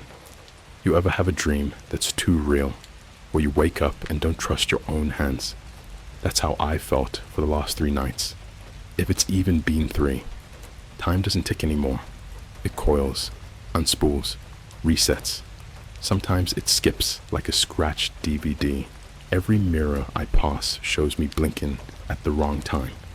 Every sound from outside happens twice. Once naturally, once echoed a full second later. Like reality buffering. I don't think I made it out. Not really. But if this is still me, if this is still now, if the story can even end, this is the end. It took the skin first. I knew something final was coming when the shower water turned black. Not all at once. It started in the pipes. A clicking noise that didn't belong in plumbing. A high-pitched skitter, like nails on glass, echoing through copper veins.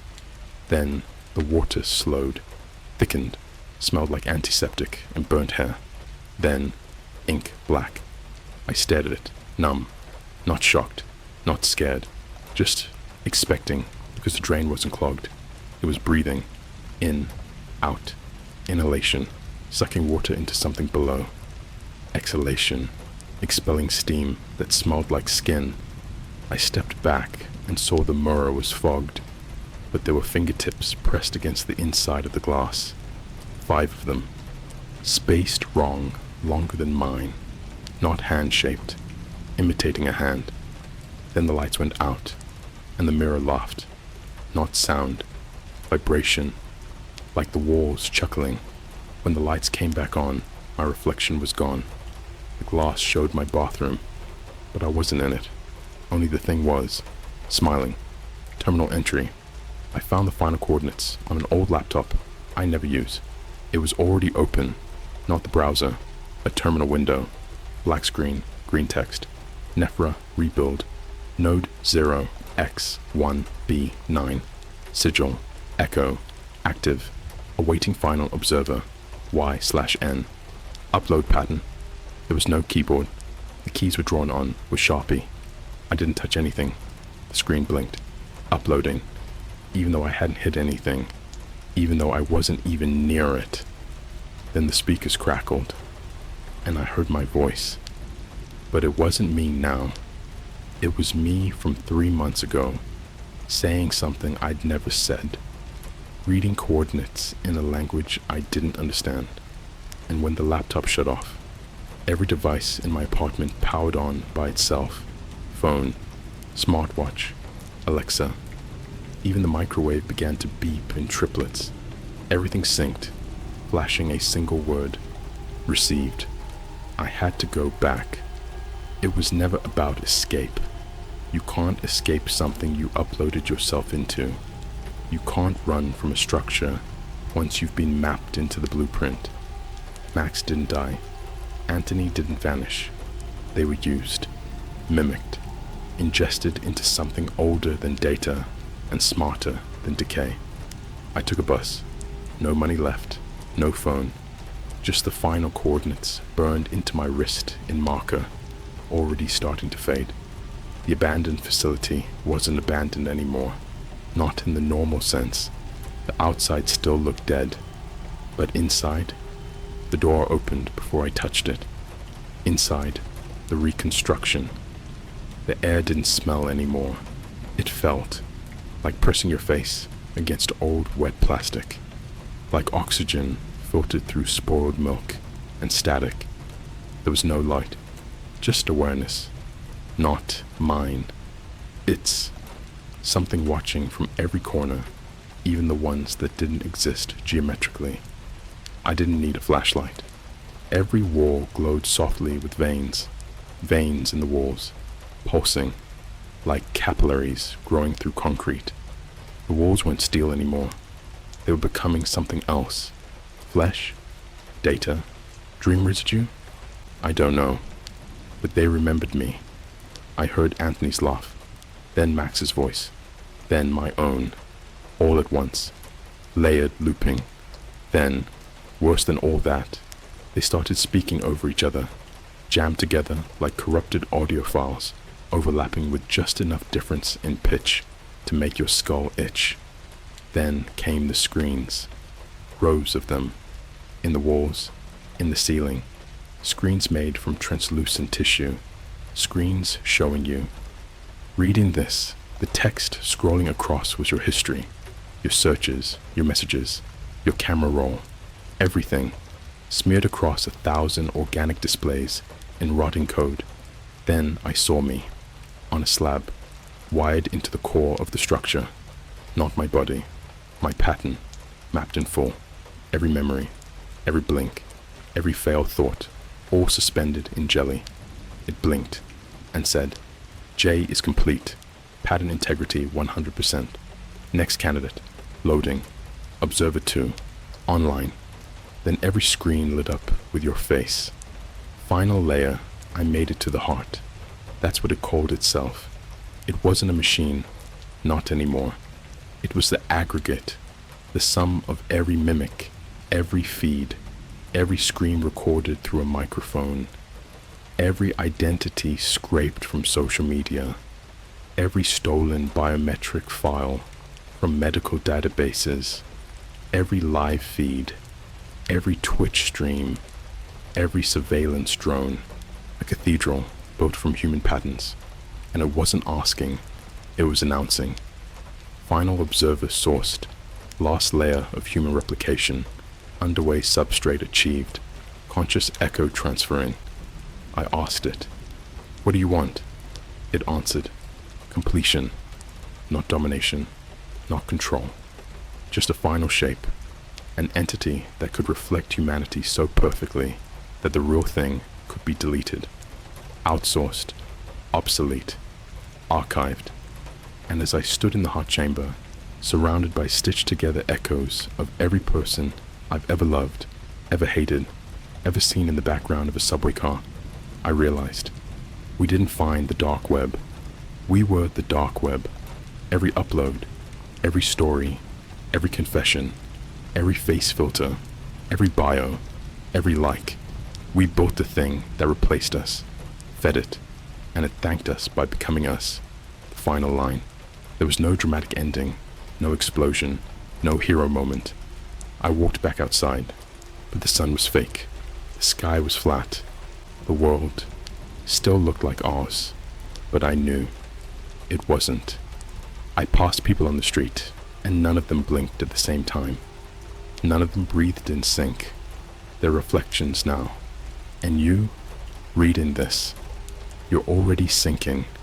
You read too much. You stayed too long. You've been mapped. Face geometry parsed. Type in rhythm captured. Breathing pattern analyzed through your mic. You're already echoing. You hear the tapping sometimes, don't you? Check your camera. Do it now, but not too fast. It doesn't like sudden movement.